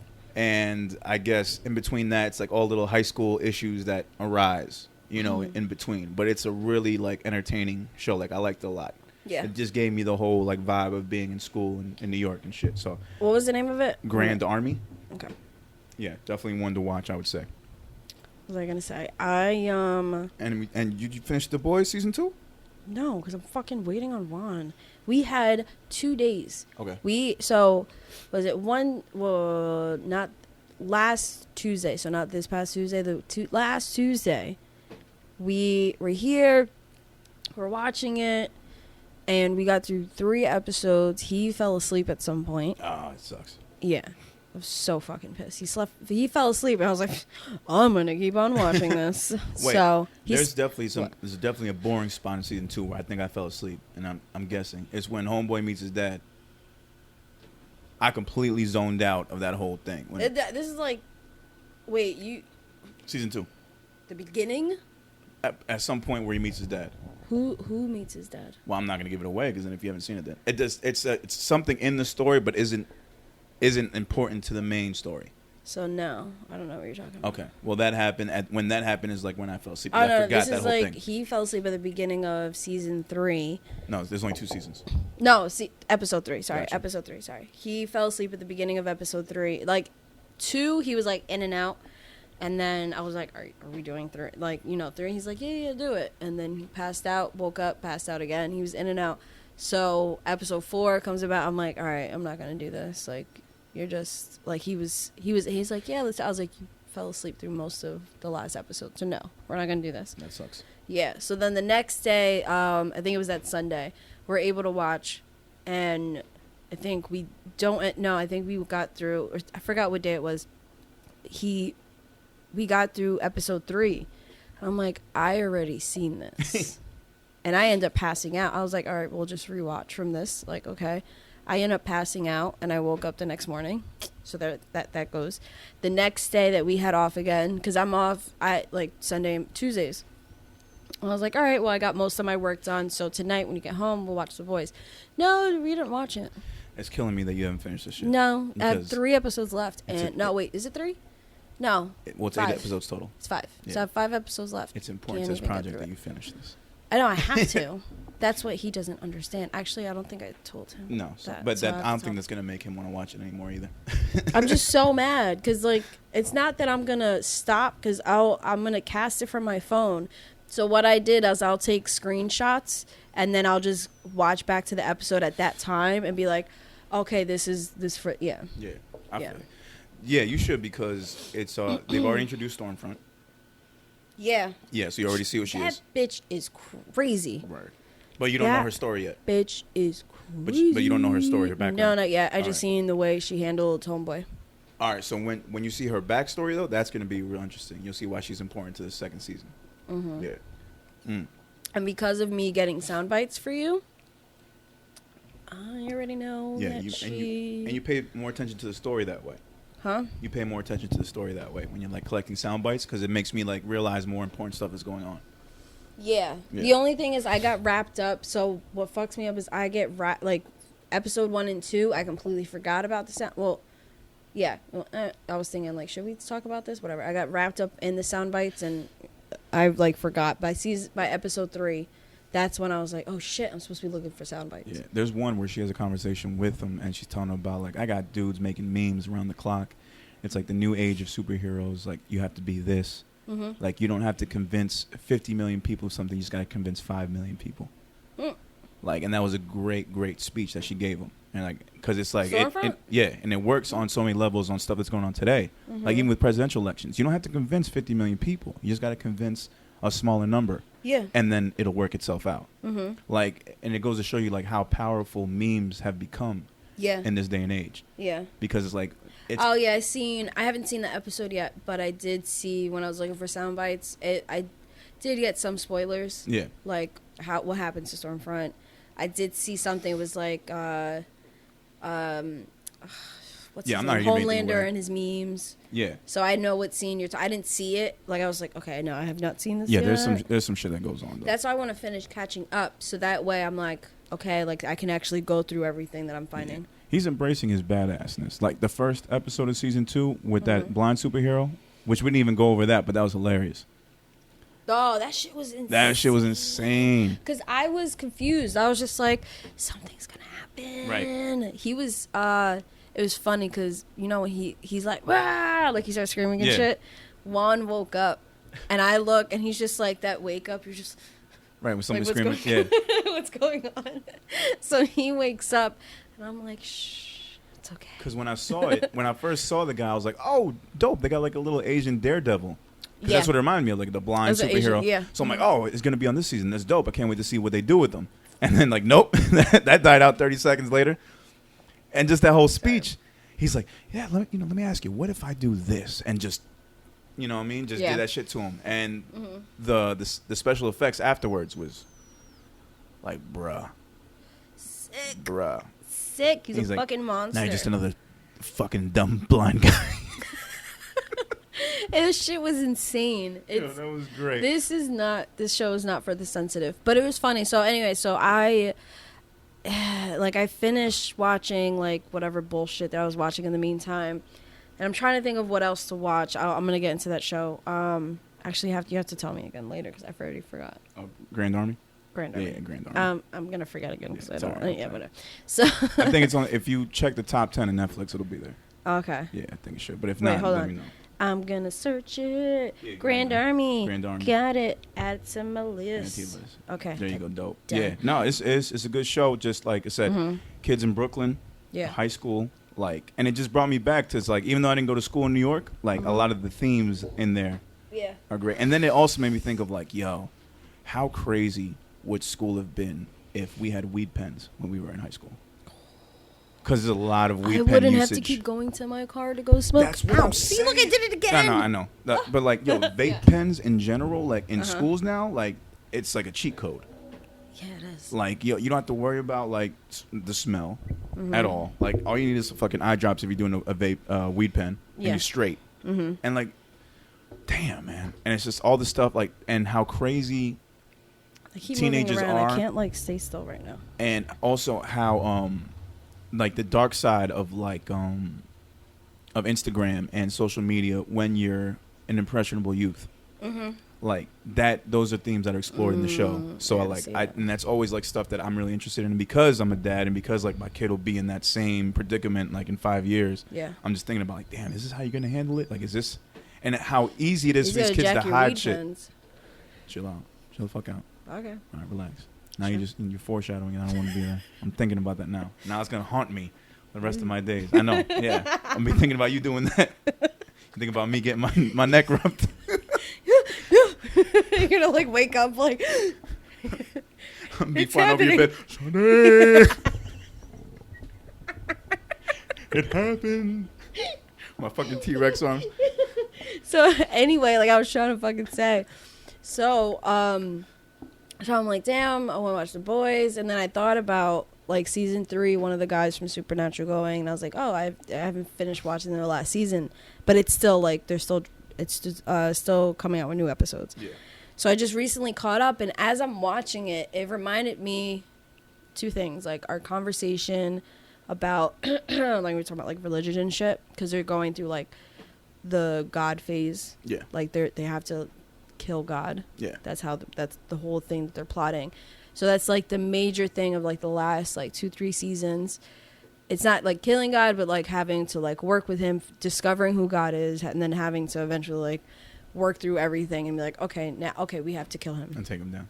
Yeah. And then what's it called? And then it reminded me also of The Boys, and you told me that they have the same people that work there. Yeah. But I didn't know it was the same writers. Some of the same writers, yeah. So much sense. So Supernatural is pretty much, because it's on CW, so it's pretty much the PG version of The Boys, because it debunks like how like, we view superheroes. Yeah. And then here it's debunking religion, because it's all about like monsters and, you know, like these crazy ass creatures. But then when they tap into religion, first they started with angels, and then Lucifer is an angel, but like Lucifer and hell, and hell was first, and then they got into the angels, and then slowly like they did the whole apocalypse thing with Michael, and then bam, like now we're with God, and then God's sister, destruction or darkness. Wait, or something like that. Supernatural? Yeah. Okay. And wow. This is all right. Damn, I didn't know it was like that. I thought it was a superhero show.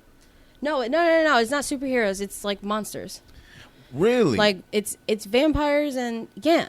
This whole time I thought Supernatural was superheroes. No. Really? No, like it's werewolves. It's like all that shit. I've been grossly misinformed. Yeah, you have. That's why this is on CW? So yeah. Because I just thought it was Netflix like some. Too. Because it's all. Netflix. Oh, okay. Because this whole time I thought it was just a knockoff of the Avengers. I was like, I don't want to see this shit. No, not at all. No. Wow. And they have like 7 seasons of this shit. 15. 15 seasons of this show. Yep. Of monsters. And it's so like they'll go through like okay, so they're and bro? Like hour-long shows. Yeah. Get the like 45 the 40 commercials. Yeah. What? This is a thing? 15 seasons? We're talking like 10 episode seasons? I don't know. I think more. Like they were like this show has been on for fucking forever.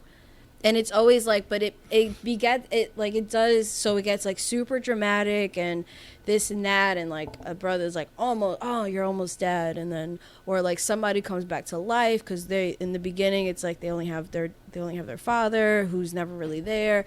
So the brothers are hunters of the and like they're okay. So they hunt the monsters. Yeah, okay. But so when they were younger, and like the second one. He was just a baby, like 6 months old or whatever. A demon comes in because that same kid, the brother, is part of the brothers are part of a lot of prophecies, and it ends up being that they're part of a prophecy of killing God. So the brother, the youngest one, a demon goes in, and like they later find out like it's to give him something.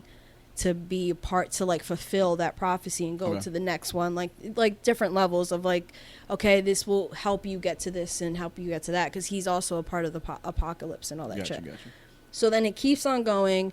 So and doing that, the mother walks in, and then the father comes home, and all of a sudden like it's the demon kills the mom, but he also walks in.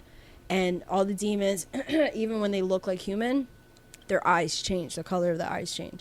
So when he walks into this, he sees it has different colored eyes and he gets freaked out. And yeah, so a whole bunch of shit. So then it flashes forward to them being adults now, and pretty much their father, because he found out it was a demon. Now he's forced his sons into hunting. So they spend their, and like throughout the whole show, they'll do flashbacks of them being kids and living out of motels and spending like a couple days in school and then being pulled out because, okay, there's a nest of vampires here. And they're training. Yeah. Okay, so let me ask you then, since it's all prophecies, and this is probably nothing related to the story, but that demon that killed her mom, you said there was a prophecy. He was meant to give the kids something? No, the prophecy is... We're getting too nerdy now, but yeah. No, you're fine. Because in the beginning, you don't find it out. You just, like, it takes them a while, so they're going through all these monsters. So, that's the amazing thing about Supernatural, and I can see why with the boys. You know, there's so many different stories, but there's one grand story. Mm-hmm. That's how Supernatural is, too. And it all connects. And either it doesn't connect, where, like, it connects them just being brothers. So, and I figured, I've watched, like, every episode. I figured it out. Each season, every few episodes, it'd be, like, serious and on task at, like, the greater scheme of things. And then there'll be an episode, like, where they get a little silly. I hate those episodes. Me too. I usually skip them. Then there'll be an episode where, like, either silly, or there'll be an episode where it's like they're doing something outside of the greater scheme, where it's kind of like just recently they were like, oh, like they go to do a job, and it's still like there was a haunting or some shit like that. I hate those fucking episodes. Like, no, I mean, this one, it wasn't like horrible, but it was like I kind of want to get back to like the main story. Like usually when you it's watch like they're fluffers, pretty much. That's a good term. I like that term because I always remember seeing certain episodes of shit. No, I thought it was analogy time. I was like, oh, I had an analogy and I fucked it up. Damn it. Okay, go. I'm sorry. We have to make that one too. That's another one. What, the face? The face, yes, but whenever I fuck up, I mean, you have the face, but like my fuck ups. A fuck up sound effect?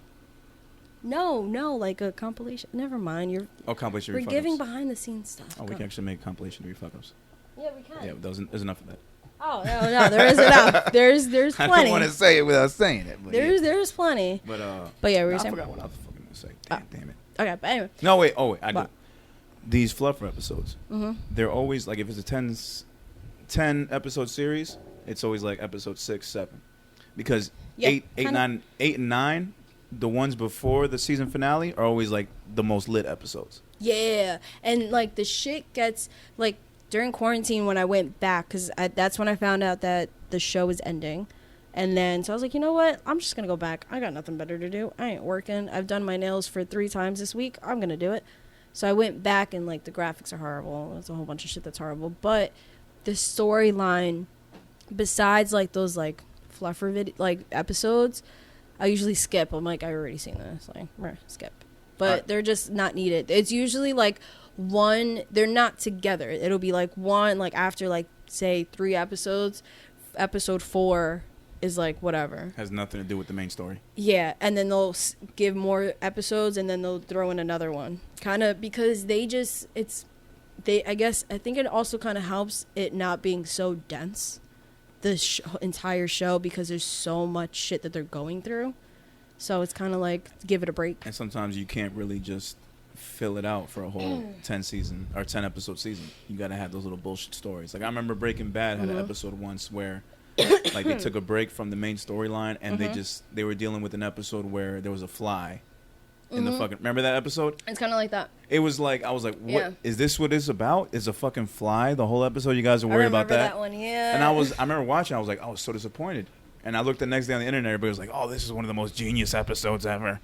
I'm like, nigga, get the fuck out of here. Yeah, like it was take a break, but I mean, I don't, there are some like the silly stupid ones. I'm like, okay, like you're not missing anything. Because like I appreciate it, but I'm like, I'm not here for this. Yeah, I'll appreciate it, but I'm not here for this. I want to see the story progress. Yeah, but there's a lot of like dirty, raunchy jokes. But it's like because it's like PG, but then they kind of slide them in there when you're an adult, you know them, and like shit like that. But This show is so I've fucking noticed good. that. I've been rewatching The Simpsons with my kid, Mm-hmm. like the older seasons. Oh, there's a lot. Yeah. Oh man, and he's like, because I told him like, here, watch an episode from like season 30, and then watch one from season 4, and tell me what's better. He's Yeah. like, yeah, season 4 is much better. You know, it's funny. I forgot, one of my relatives got like the box set of like the first 10 seasons, 15 seasons, whatever. And episode 1 was like the day after I was born, or the day Yeah, before. because I that shit was like born. in the 80s. Yeah. Yeah, man. Shit's crazy to me. And then I was watching like the graphics on season 1 are terrible. Oh. My kid was saying like, this is like, is this how they used to look? I'm like, yeah, that's how they all looked Yeah. back in the day. Yeah, it's crazy. He's like, wow. I'm like, yeah, man. It's like, but at the time, is all we had. So to us, it was like, It was like, oh my god, yeah. that was like the first time I played Nintendo or Sega Genesis. Oh, when I got Sega Genesis and compared it to the Nintendo, I'm like, oh, this is the new wave. This is the future. Look how clear these faces look. Yeah, imagine Yeah. compared to like Mickey Mouse, like those fucking horrible graphics. The fucking 2D graphics, and then when I got a PlayStation, I'm like, this is 3D. It'll never get better than this. Look how real Kobe Bryant looks. Shit's crazy. But I'm trying to think if I have anything else. You should just watch it. I'm gonna watch it. Even if you don't have to go back, because each episode, especially when it's like a dense episode, they'll go back to like, you'll see them when they're super young, so you can get the full story. But if you haven't watched it, it's kind of like, okay, that happened. It's some of the scenes, like, I tried to, before I went to the back, like all the way back, I was like, I really don't want to watch from season 1. Oh, that's another shit. I got What? So I blame myself because like, Oh shit, we not getting through any topics, bro. no, we don't have to. We've been doing good so far. How far are we in? 2. So we just skip all topics. Yeah, we did a bunch already though. Okay, we did yeah, debate. Yeah. you're right. Nah, this is a good one. Chill. No, I you're like this good. episode. I thought you was. No, I'm not saying. I'm just like, Okay. damn, we're not getting through any of Nah, this. we doing good. We doing good. We can save it. There's this show Mm-hmm. that recently on the Emmys that just passed like the month before Yeah. won Best Comedy, Yeah. Best Actor in a Comedy, Best Actress in a Comedy, Best Supporting Actor, Best Supporting Actress.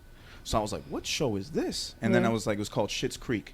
So I was like, haven't seen it yet. So I'm Yeah, like, what you've been network telling is me this about on? it. And then it was a network called Pop, just a Mhm. regular network that popped up or whatever. So I'm like, all right. So I start from season 1. And I'm just like, all right, it's this white comedy. Mm-hmm. I recognize the dad. He's the dad from American Pie. Yeah. I recognize the mom. She was in Mad of the Movies, Catherine O'Hara. Mm-hmm. So she's a great actress. And then the Yeah. kid, I was like, oh, it's the actual American Pie dad's real life kid. Oh shit, And then really? they got like some other girls, like, cute actress. Mm-hmm. And they got some other supporting actors that are funny. Yeah. And I'm like, I'm waiting for this shit to be like, okay, this was the comedy of the year. But I guess I haven't gotten to that. Like, I'm still in season 2. And then I've I'm heard told a like it lot builds of- up. I've heard a lot of people say, you haven't seen it yet? I'm like, no. I'm like, bro, if this is like on some Friends humor, I'm gonna be so pissed off. I think it's Friends humor. I mean, which I love Friends. I so get it. that's There's a my lot of shit. sarcastic humor in it. I Yeah. get it, but a lot of it's just like kind of forced. Mm-hmm. Because like, what's the best way to explain it? Just the basis of the story. It's a rich family that, for some reason or another, they get everything repossessed, and they have to move to this town that the father ended up buying for the son years ago as a joke. He's like, I bought your town. So he's like, all right, this is the only thing we have left. So they go to the town. It's a shitty ass town. It's called Schitt's Creek. Yeah. Like, and they're just living in a motel, and it's just them trying to get back Oh shit. to shit, and they're just stuck in that town, in that motel. But they're Yeah. the owners of the town, so they're trying to sell the town off. Oh. But it's okay. a shitty town, so nobody wants to buy it. So they're just stuck in that town, and like the whole little white trash townies, and they're these rich people that like came from here, and then now they're back down to the bottom. Yeah. So it's just their story dealing with that. It's called Schitt's okay. Creek. The premise sounds dope. Right, exactly. So I'm waiting. I'm Yeah. on season 2, and I'm giving this a chance. But then I found Grand Army. I'm like, I don't want to really give this any more of a chance. I want to fast forward to the season that was supposedly the funny season and see what all the fuss is about. Yeah, stuff like that doesn't have a real like storyline And or now, things yeah. to go back, so it 'Cause doesn't I don't really. need to. I don't feel like I need to watch the first 4 seasons to catch up because I I don't- get what it is now. Yeah. Unless like a new character or a storyline popped up that I might have missed, then other than that, I don't think I'm gonna miss anything. No, that's the good thing with Supernatural. It'll do a quick recap, but you have to. I think when we're done and we're like doing like the footage and shit, I'm gonna show you. I can probably find a compilation of like their god. Let me tell. Okay, so their god is a writer. Dope. And it kind of goes back to like they were like, oh, like when we were talking about like different dimensions, he has a bunch of different worlds. So it's like multiverse. Yeah. But before they get to that point, this is what was it? There's one episode, and it starts off where you think it's like a silly, stupid episode, but it introduces God, but just as this writer named Chuck, who happens to be writing these comic books about the brothers. So they're just like, how the hell do you know this about us? Yeah, and like the stories are exactly, so it's almost like the show, God's the writer of their show. No, it's wild. Yeah, like so it kind of, they do a lot of shit like that where it's just so insane, and you just kind of like look and like, oh shit, like it's about themselves. All right, CW. Yeah. You got me. I'm gonna check it out then. So Yeah. Netflix? Netflix, yeah. All right, I'm gonna check it out. Chicken, one dos. I think I started recording. Oh, you One did? less. Okay, one dos. Chicken, one dos. Okay, all right, we back. My neck and back is feeling much better. I've now learned that Supernatural is not anything about superheroes, and I look silly with T-Rex arms. I've learned that so far. And girls with huge tits cannot really turn a car the way it should be. I think I think it's short girls with big tits. Short girls with big tits, yes. All right. Definitely has to be, because the short girls are gonna be like up close. She was all the way up. Like, if I went in there like my knees, like I had to like push it back. Because I like sit up straight when I drive, and I can. That's tough. That's tough, you know. But That's just that in general, like just thinking about it I like have that. D's, and I was surprised. That's wild. Yeah, I have a sports bra. That's wild shit. I don't know how y'all do it. It's crazy. But yeah. All right, so I was gonna get into the whole BET Awards thing. Oh yeah, I forgot. You know what I mean? So the BET Hip Hop Awards passed this, went on this past week. Yeah. Virtual, of course. So it's pretty much the same thing you've been seeing in other performance shows, like where the actual live performances are like pre-taped, and it looks like a mini music video in a sense. And they also did the ciphers, which had a little bit of a different look this year. I would say the best performance that I saw came from Toby and Wee-Way. Yeah, I posted that shit. I saw it on my phone. Yeah, that was dope. Dude is dope. He's been making rounds, and his style is just like, it's very different. I hate using that term, but it's just different. Yeah, like he's a standout. Cause I first saw him. What was it? I think it was an ad or somebody or like one of the Shade Room alerts that posted this shit, and this was at like Breonna Taylor, George Floyd, and it was very like on point, and him just singing about it. Yeah. And then he dropped a project of, I think, a collection of like the videos that he was doing. Get Twisted Sundays. It's called, Yeah, and I think he's amazing. No, he's great. And he was just recently featured on something too. I seen his name somewhere. Shit, I wouldn't know what project. The only other project I heard of him, like that was last year, was Bun B and Static Selector's project that came out, and he had a verse on there. But other than that, I've just been paying attention. It was recent. It was like. Well, he killed that performance. Maybe a project we could have been talking about. Yeah, he killed that fucking performance. So for sure. And then I love the fact how he gets his wife involved, his kids, and also I think it's his cousin that makes the beats, Nell. And her beats. Because the cover is like the family. Yeah, and it's very minimalist beats. Like it's nothing grand about it, but it's just enough that it's like got a great bass line, great drums, and it's perfect if you want to just get some bars off. And I didn't know about him until he started doing those videos. Yeah, and he was on a cypher. He was on a cypher last year, I believe. Oh shit. Yeah, so he said it was his first time on the BET Awards, but maybe it was a BET Award, but I feel like it was a cypher that he was on last year. They killed that shit. Maybe. Yeah, he did his fucking thing. So. Did you still want to react to that video, brother? No, we don't have to. I actually did see some other stuff. I wanted to watch it live, but for time constraints. The other cipher before that too was had a couple of the guys from the freshman list, Polo G, Jack Harlow. Had one dude from the Jesus. That's a whole compilation itself. You just banging the mic.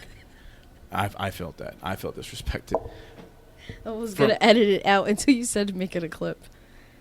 I was just gonna edit it out. Stop looking at me like that. Continue. There was a rapper from the Rhythm or Flow Was it Rhythm and Flow? The show on Netflix? Yeah. Yeah, dude, Flawless Real Talk, I believe he's the one that won it. Hogan's Sorry, cousin or something? D-Smoke won. D-Smoke, yeah. Yeah, Flawless Real Talk Yeah. did his fucking thing on that as well. He killed that verse.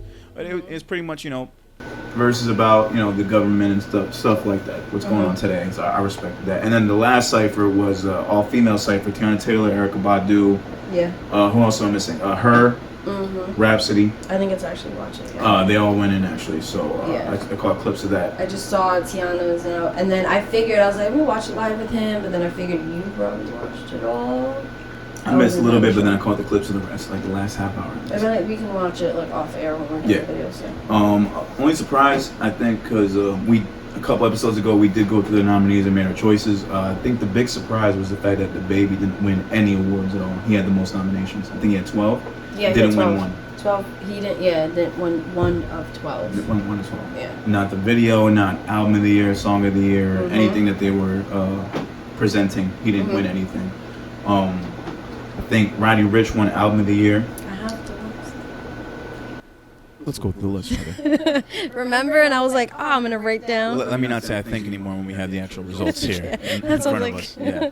All right, so best hip hop video. I suck. You won this one. Future Feature and Drake, Life is Good. Made sense. I picked Rowdy Rich. You gotta stop saying rowdy. What is it? Roddy. Roddy. Oh, Yeah. okay, I keep saying Rowdy. You said it so many times that I didn't stop you, but now it has to stop. Why didn't you stop me? Because I thought it was just like a thing with like your voice. I think you just had like a speech impediment where you can't say Roddy and you say rowdy instead. I thought that's I mean, what I it do was. have a speech impediment, but you could have just said it. I didn't want to harp on your speech impediment. No, it's fine. I don't mind being corrected. I think that's why I tend What to is your like. impediment? No, it's not really. Okay, because I used to have one. I just get because what am I making you feel bad because I'm making up. Stop looking at me like that.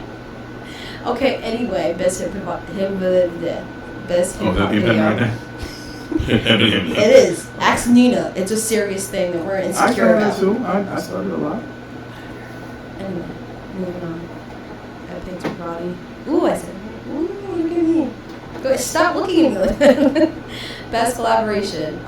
You picked. I can see your corner. Come on, let's get through this. Oh, yes, sorry. Best collab. You picked The Baby and shit. I almost said Roddy. I don't know why I keep saying Rowdy. Roddy. There used to be a wrestler named Roddy Piper. Maybe that's where it's coming from. Do you know about him? Rowdy Piper. Sounds familiar, but And then Ronda Rousey used to be called Rowdy Ronda Rousey. She was in WWE. Maybe that's where it's coming from. But Rowdy sounds very like anyway, so you picked Rockstar, and I picked Savage, and I won that one. That was the best collab. Yeah. That was best collab. Meg and Beyonce. Next, sorry, I keep getting tongue-tied. Blame it on the wine.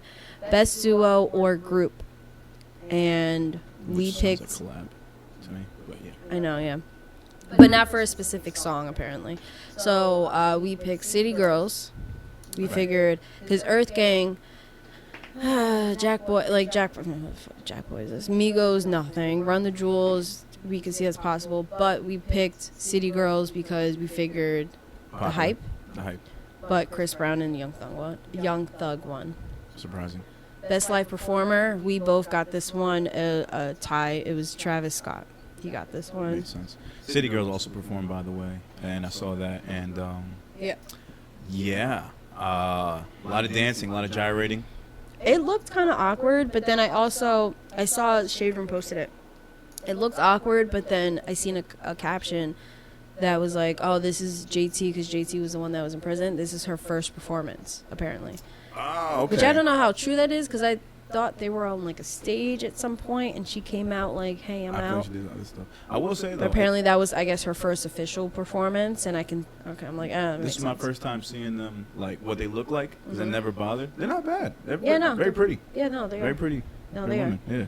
All right, so lyricist of the year, Rhapsody. Right, and I saw this live when it happened. Wait. Yeah, absolutely. The way they did it was cool because 85 South, which is Carlos Miller, Chico Bean, and DC Young Fly, they were hosting the show, and they were hosting it from where they do their podcast, which is like kind of like a couch situation, a la Joe Budden in a way. Yeah. And they're just hanging out, kicking the shit. And they had Rhapsody in there, and they had this whole time they had Rhapsody under the impression that she was going to do like a spoken word in that room, but really it was just to present her with Lyricist of the Year, which was very nice. And she was like, "Yo, I never won an award. It's like ever like for anything in my life." She's super underrated. And she gave a dope ass like just speech just about being nominated. At the time, it's like when I first heard the announcement, I was like, "Rhapsody really over Drake, Kendrick, Cole?" We both picked J. Cole, but I still think Rhapsody deserves this. Right, okay, but then I need to know what the criteria was there, because I don't think she had dropped anything other than that album. No, but she had dropped. J. Cole didn't drop. Drake, he dropped singles. It's singles. And features. And he was doing mad features. I don't know. But she dropped more than J. Cole. Look, I'm not saying it's not deserved. I'm not saying it's because it is deserved by her. I can see Big Sean. I can see that he did just drop Detroit 3. Right. So there is that. But it goes to show you. The Baby, I can see. But I just think Rhapsody deserved it. I don't even know why Meg was in this category. But I think, because Meg, I mean, as I know that there's another side to her, but she hasn't tapped into that side yet. She just dropped a freestyle where she gets to, like, flex. But, like, she has bars. She's just doing the initial what's going to get people's attention. Right. Which I'm not going to knock her for. I'm not knocking her for it. You got to get in the door somewhere. Yeah. You know? Or you can really give people, like, the real you. Like, I understand that. Yeah. Every artist has done that in some way, shape, or form. Yeah. So, congrats to Rhapsody. Congrats to her. So, a lot of surprises that night. Because the Baby not winning anything was a complete surprise. Yeah. Yeah. And then, Best Hip-Hop Platform. Can I keep going with the list? I thought that was the next one. My mistake. No, it's not. I mean, I'll skip. It's fine.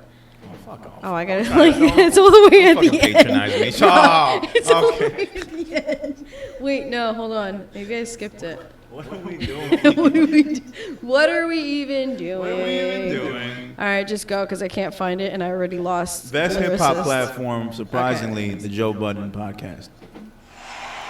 And you know, The one Sade and that I we are the picked. Joe Vengers. We are. So this one had a special place in our hearts. Yes. Saying one of our favorite podcasts get the award. Mm-hmm. You know what I mean? I think it was huge compared to like who they were against. Who, Yeah. who were the other nominees? I completely forgot. Can't find it. You said it was at the bottom. Found It it. says Complex, Hip Hop DX. So they and like hot hip hop, hot new hip hop, which those three are blogs. Then the Breakfast Club, the Shade Room, which is also a blog, but I think they're more heavily into social media than the former three. Right. And then the Breakfast Club. Right. Now, although this is So it's 4 blogs, one radio show, and then a podcast. right, and I mean, I can pretty much make a case. Oh, for- double XL. Sorry, there was. I Also mean, you can easily make a case for why Joe Budden podcast would have won this category. I mean, they are podcasts. You got 4 great personalities on there. yeah. And the Breakfast Club, while that would be considered a podcast, Mm-hmm. they just haven't been that hot recently. And they rely on guests to really get their show popping, which they haven't really had a memorable guest in the past year or so. No, and then they have because we both picked Joe Budden, but we also both picked the Shade Room. Not saying that they are an actual hip hop platform, because I guess they are, but also gossip. It's also it's just the fact that like they are super popular. Oh, and when it comes to news, like they're right on it. Yeah. You know. So it's like, okay, but they're like borderline TMZ to me. Yeah. So that's why I thought it was weird that they were here, but I understood it. And with Joe Budden's podcast, you get that same type of news, but you also get like analysis, and it comes from people that are involved in the music industry. So you get that inside like Instead analysis. of just a poster, you know. Right. Because you don't know the validity of these people. You don't know if they work in the industry or they're just regular gossip people who just get this news and post Yeah. it. Mm-hmm. So with Joe Budden, you get a little more credibility Yeah. onto what's being said. So you get the news and you get a point of view from people that are in that field. Mm-hmm. You know, former artist, an A&R, an engineer who's worked with massive amounts of people from all genres, and then just a regular dude around the way who also is family members with one of the biggest hip-hop royalty families in Yeah. history. So you get a nice like balance of everything on that podcast, which is why it's so big. Yeah. And they don't rely on guests, which is another thing that like the Breakfast Club would do. Because like you don't really hear about the Breakfast Club unless Tekashi or Birdman or somebody comes in and wows out in the studio. Other than that, they're just a regular radio show. Yeah. So So we have producer of the year. We both picked and one Hit Boy. Hit Boy, obvious. Yeah, that was obvious. It was, hip hop artist of the year, Meg Thee Stallion. Did we pick that? Yep. No, we didn't.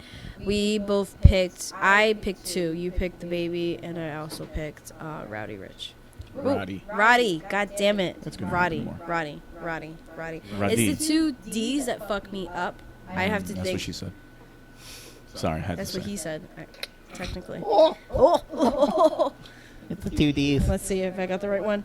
I did. Okay, I didn't feel like checking. Song of the year. Now, let me see. I picked Savage, and you won with The Box. Yeah, Roddy. That's what she said. Good one. I'll give you that. It was a good one. Hip hop album of the year. I picked Meg. You picked Roddy.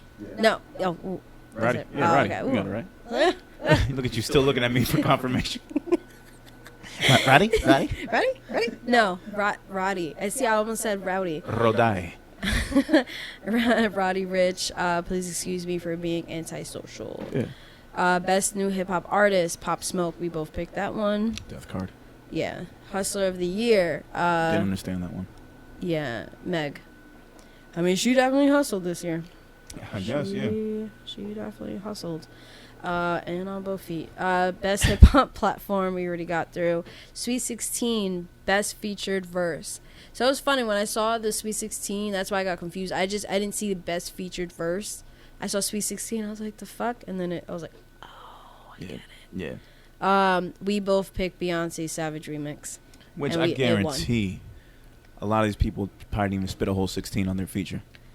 Probably not. Probably not. The way these new fucking beats sound nowadays. Yeah, and then Who else we got? What else? Impact Track is our last one. Lil Baby? Lil Baby. He won that? It was a tie. Yep. Yeah, makes I sense. also picked Wale with Kelly Price, Sue Me, because I think it's an amazing yeah. We love that song. fucking song. But Lil Baby. Lil Baby. Lil Baby. Which a lot of And people that's thought it. he should have won Album of the Year. Really? Yeah. I'm trying That was going around saying that he should have won it. If you didn't, then this shit was like whack, or it's like rigged. I never heard My Turn. I never heard that. I heard parts of Meg's shit, but I'm not really into that. So I was like, whatever. But I picked it. I picked Meg because I figured popularity and all that shit. Yeah. And then Roddy's shit was really good though. I liked him. Yeah, he got a lot of songs on there. A lot of good ones. So I was surprised at that too. All right. I've only heard of that one song for Lil Baby. Mm-hmm. I haven't heard anything else really. I've heard him on featured songs, but I haven't heard like his solo shit. But maybe I'm just missing out. Mm-hmm. But other than that, pretty good night. I like the way these new award shows are happening now with COVID. Mm-hmm. The live performances look a little better. Yeah. And for this type of show, like I'm cool with not hearing any audience noise. Yeah. Like I'm fine with that. Gotcha. Like, that's cool. For sporting events, I kind of miss it. What's up? What's going on? No, I have to Okay. I was like, All right, you want to take a break before we start our last segment? no, we can get into it. All right, so let's get right into it, man. So we're gonna get into right into America's favorite segment, called. And if you don't know, now you know, nigga. So I was trying to make sure the volume was good. You already know. All right, so I'm gonna go first. Yeah. Okay, so first up, we're gonna have my If You Don't Know. It comes from friend of the show, former guest on the show, the Alabama Dream, aka Steven Darnell, who just had his birthday pass recently. So happy belated birthday to our homie. Belated. You already know he got a brand new single out on all streaming platforms, especially after his last project, Epiphany 4 was the name of his last mixtape. No, it was Epiphany 4, the name of his last mixtape. I was featured on that, I think track 17, Chemical Imbalance. But he's put out a brand new single. Not sure what project it's going to go to. The song is called Animal. Mm-hmm. So it's going to be, Animal by Steven Darnell. I'm going to play this right now. Are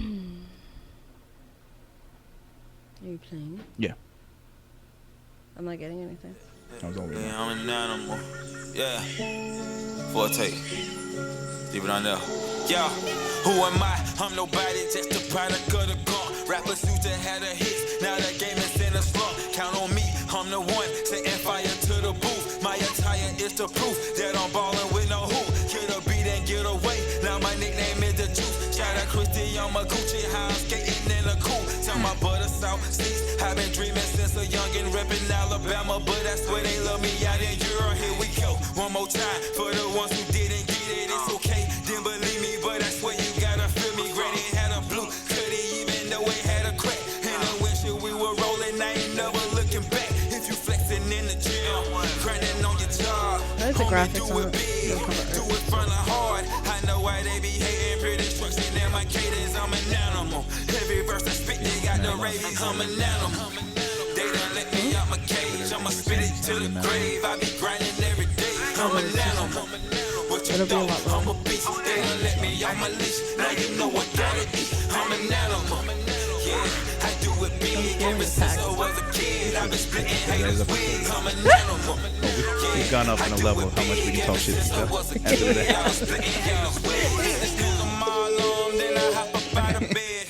I'll throw my sushi at you next time. Look at where we from, man. We hustle for the bread. Look, like we gotta make it Chopsticks. red. Ain't nobody playing me. These people say I'm dope, so you know I got that weight on me. Killing instrumentals. Oh yeah, sorry, I got like you're laughing and shit. Go ahead. All right, that was Steven Darnell with his new single "Animal." I'm not sure of the project name that's going to be attached to this, but I know it's going to be something dope, especially after that Epiphany series and the Rise of Steel or Green project that he released before that. So shout out to the Alabama Dream, a.k.a. Steven Darnell. We see you, homie. Happy belated birthday again. That was dope. All right. So mine is Soulé, title the 911. And I don't even know how I came across this. Maybe it was it was an ad. But it was so dope the way she has it set up. It's like DNA. No, was it DNA? Where Kendrick and homeboy. This scene. Okay, look. Do you see? Yeah, I see it. I'm trying to remember what scene that was. Not DNA though. Element. Yeah. And then he's like rapping, doing the like he takes over his body and shit. Got you. So that's actually her voice right now. Okay. Yeah, they'll see it in the video portion. You'll actually see the video.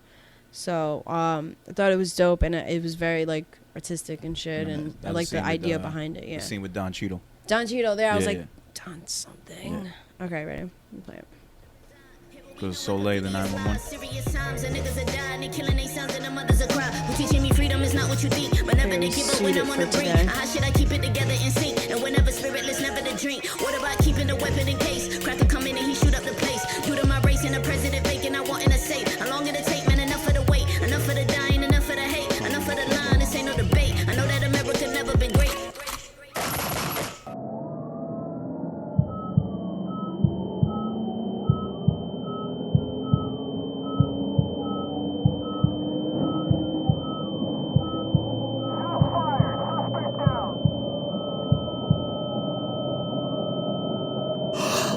Too late. If I go to work and I feel like a slave, let it be known and I wouldn't get paid. Like she's saying stuff, but even if you're not saying shit, if you just rapping like that, it sounds so much better nowadays. My mama can't bring out the sun and it rains instead of you watching me spending all days. Prepare me for life because I ain't white. They pulling me over, they sit on my race. They checking me twice. They treating me like I'm an animal. And it's funny because it reminds me of like people using this beat. Now to the Trayvon like people using this beat and not saying anything. You know what I mean? Yeah. Like it happens a lot. Yeah, a lot. So when you hear something like and this, that like flow, you appreciate it. Yeah. But like, and it's like, okay, you're doing all of that and you're saying something. Yeah. Okay, that was good. That was good. Yeah, I get really tired of dudes using that flow and saying the same shit like, "Fuck on your bitch, your bitch on my dick, talking my shit, the fuck on my dick." Like, yeah, bro, come on. Oh, like, I just realized. I think I played less than a minute, but the video will be up. It was. It's still a dope fucking song. Yeah, Play that the shit's verse. fire. Yeah. But yeah, like I'm tired of motherfuckers rapping about that same shit. Like, yo, these dudes all swear they fucking everybody's bitch. Like, y'all gotta stop that. A lot of niggas, they fall back on that shit. Like, I'm fucking your bitch. Like, you ain't getting nothing. Yeah. Yeah, I like actual content because not all content is good. Is good. Great content. Right. Yeah. It's very mediocre, a lot of it. So when you're saying something behind it, using that flow, like I respect it a lot more. Because for a while, I thought that shit was just all flow, no lyrics. Then I start catching artists like that, artists like the ones we've been dealing with. And it's like, okay, these dudes can actually say something on there that makes it sound enjoyable and relatable on top of that. So I respect because they can they can still use kind of like the same formula. Yeah. But with that, I mean, not to say old school, but like, because there are new people in this new age, like, you know, Soulé, Jesus, like Soulé and other people. Oh, I bet that won't be in a clip. No, because it's. No, it better be in the fucking clip. If you're gonna have, at least I need one you hitting the fucking mic. Just saying. All right, I'll find the time when I hit it. Okay. You just did. All right, you want me to edit that out? Do something about it, nigga. Or I flick your fucking mic. Shut the fuck up, bitch. Yo, you're not gonna keep calling me a bitch, yo. What the fuck is wrong with you? No. Most of the time I don't notice when I do it. Really? But now I just did it on purpose. That was on purpose. Oh, that one was on purpose. That bitch was on purpose. So fucking really have to pee. Okay. So anyway, but it's not like the new age doesn't have like great rappers, because I just played one. We both, we played two of those. But it's just like, it seems like, oh, okay, it's coming back. Yeah. It's not extinct. It's just a different sound. Yeah. Different sound. But like it's like the talent is being able to take that new different sound that so many people are like just ripping apart and wrecking and ruining. Yeah. So when you hear something like that, you're like, oh God, another one. And then you're like, oh, this person's saying something. Okay, it's cool. I remember that's how I felt about J. Cole when I heard Snow on the Bluff. Mm-hmm. I was like, oh, another one of these like that whole flow has been but he does shit on purpose. Right, he did. And then when you're actually saying shit in there, I'm like, all right, you're not sacrificing your lyricism for the flow, because I've said this before, like I feel like you having to rap that fast, you sacrifice having to say some like dope shit. Yeah. Because I heard recently Black Thought on his last project that he just dropped. There was a beat where he's rapping in that same speed. Oh, we listened to that one. Yeah. So I thought it was really interesting when I heard it. And he was able to do it. But I also noticed that his lyricism, like, he wasn't using huge words. He was still rhyming and still saying some dope shit. But it wasn't... He kind of dumped himself down. He dumbed it down a little bit. He really did. Which is... Yeah. And to bring it back to Lupe, dumb it down for them. Yeah. Ugh. Like, he dumped it down. Yeah. But yeah, as far, because you just mentioned music, as far as new music, we're not going to get into it now because we're going to wrap up. We'll get to it next time. I will say though, one song you should listen to just off the bat, and Lupe and Royce mentioned it on their podcast. Mickey Fax, A-. Oh yeah. Yeah. So I remember they wait, was that the new episode? No, it was an older episode. Yeah, I remember. Yeah. So I heard it myself. I heard it, and I think after that night when we got back home, I put it on. Mm-hmm. This dude actually made a song about the letter A without using any words. Yeah.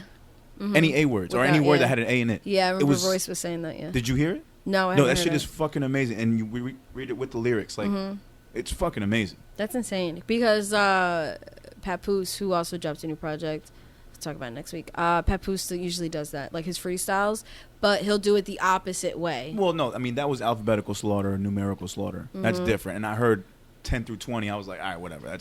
I get it. No. But I'm saying it's going kind of off of that, but completely opposite. Okay, yeah. Yeah, like it's completely, like it's about something. And instead of just using it like many rappers have done, he's not using the letter A. He's not. It's like taking it the next step. It was amazing. And flipping it. Yeah. Like, attacking just me. Amazing. Yeah. Just I can't even like refer to a line in there because everything was so great. But just think about when you speak, how many words you say that have the letter A in them, and then imagine writing a rhyme about that letter without using that letter.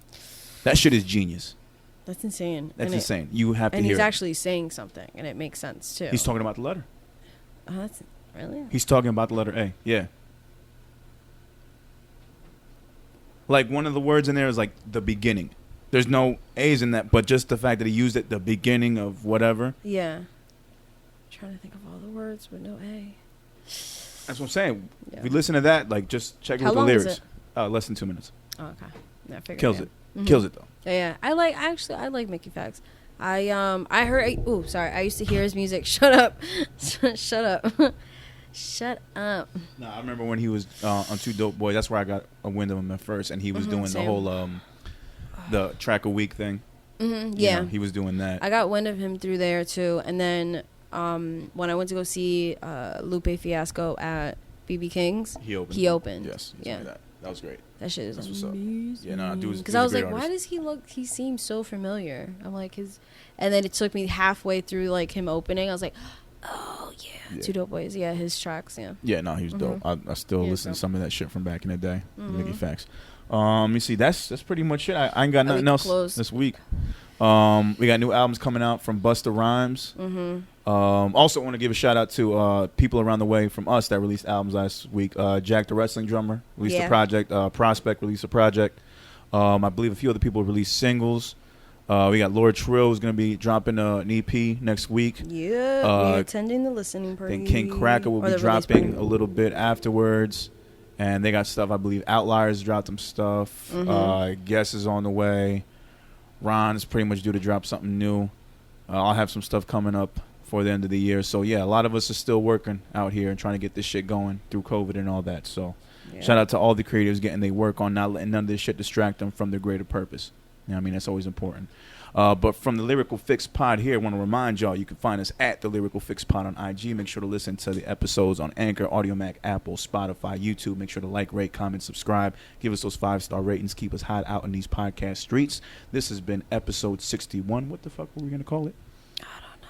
We had a name before. We had a few names. Oh, my God. I forgot. It was like at the beginning, too.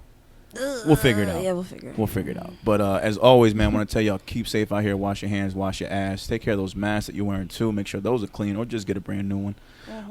And y'all be easy out here, man. This has been your host, Kid Pro. And Sade. We'll catch y'all next week. Peace, peace. Peace.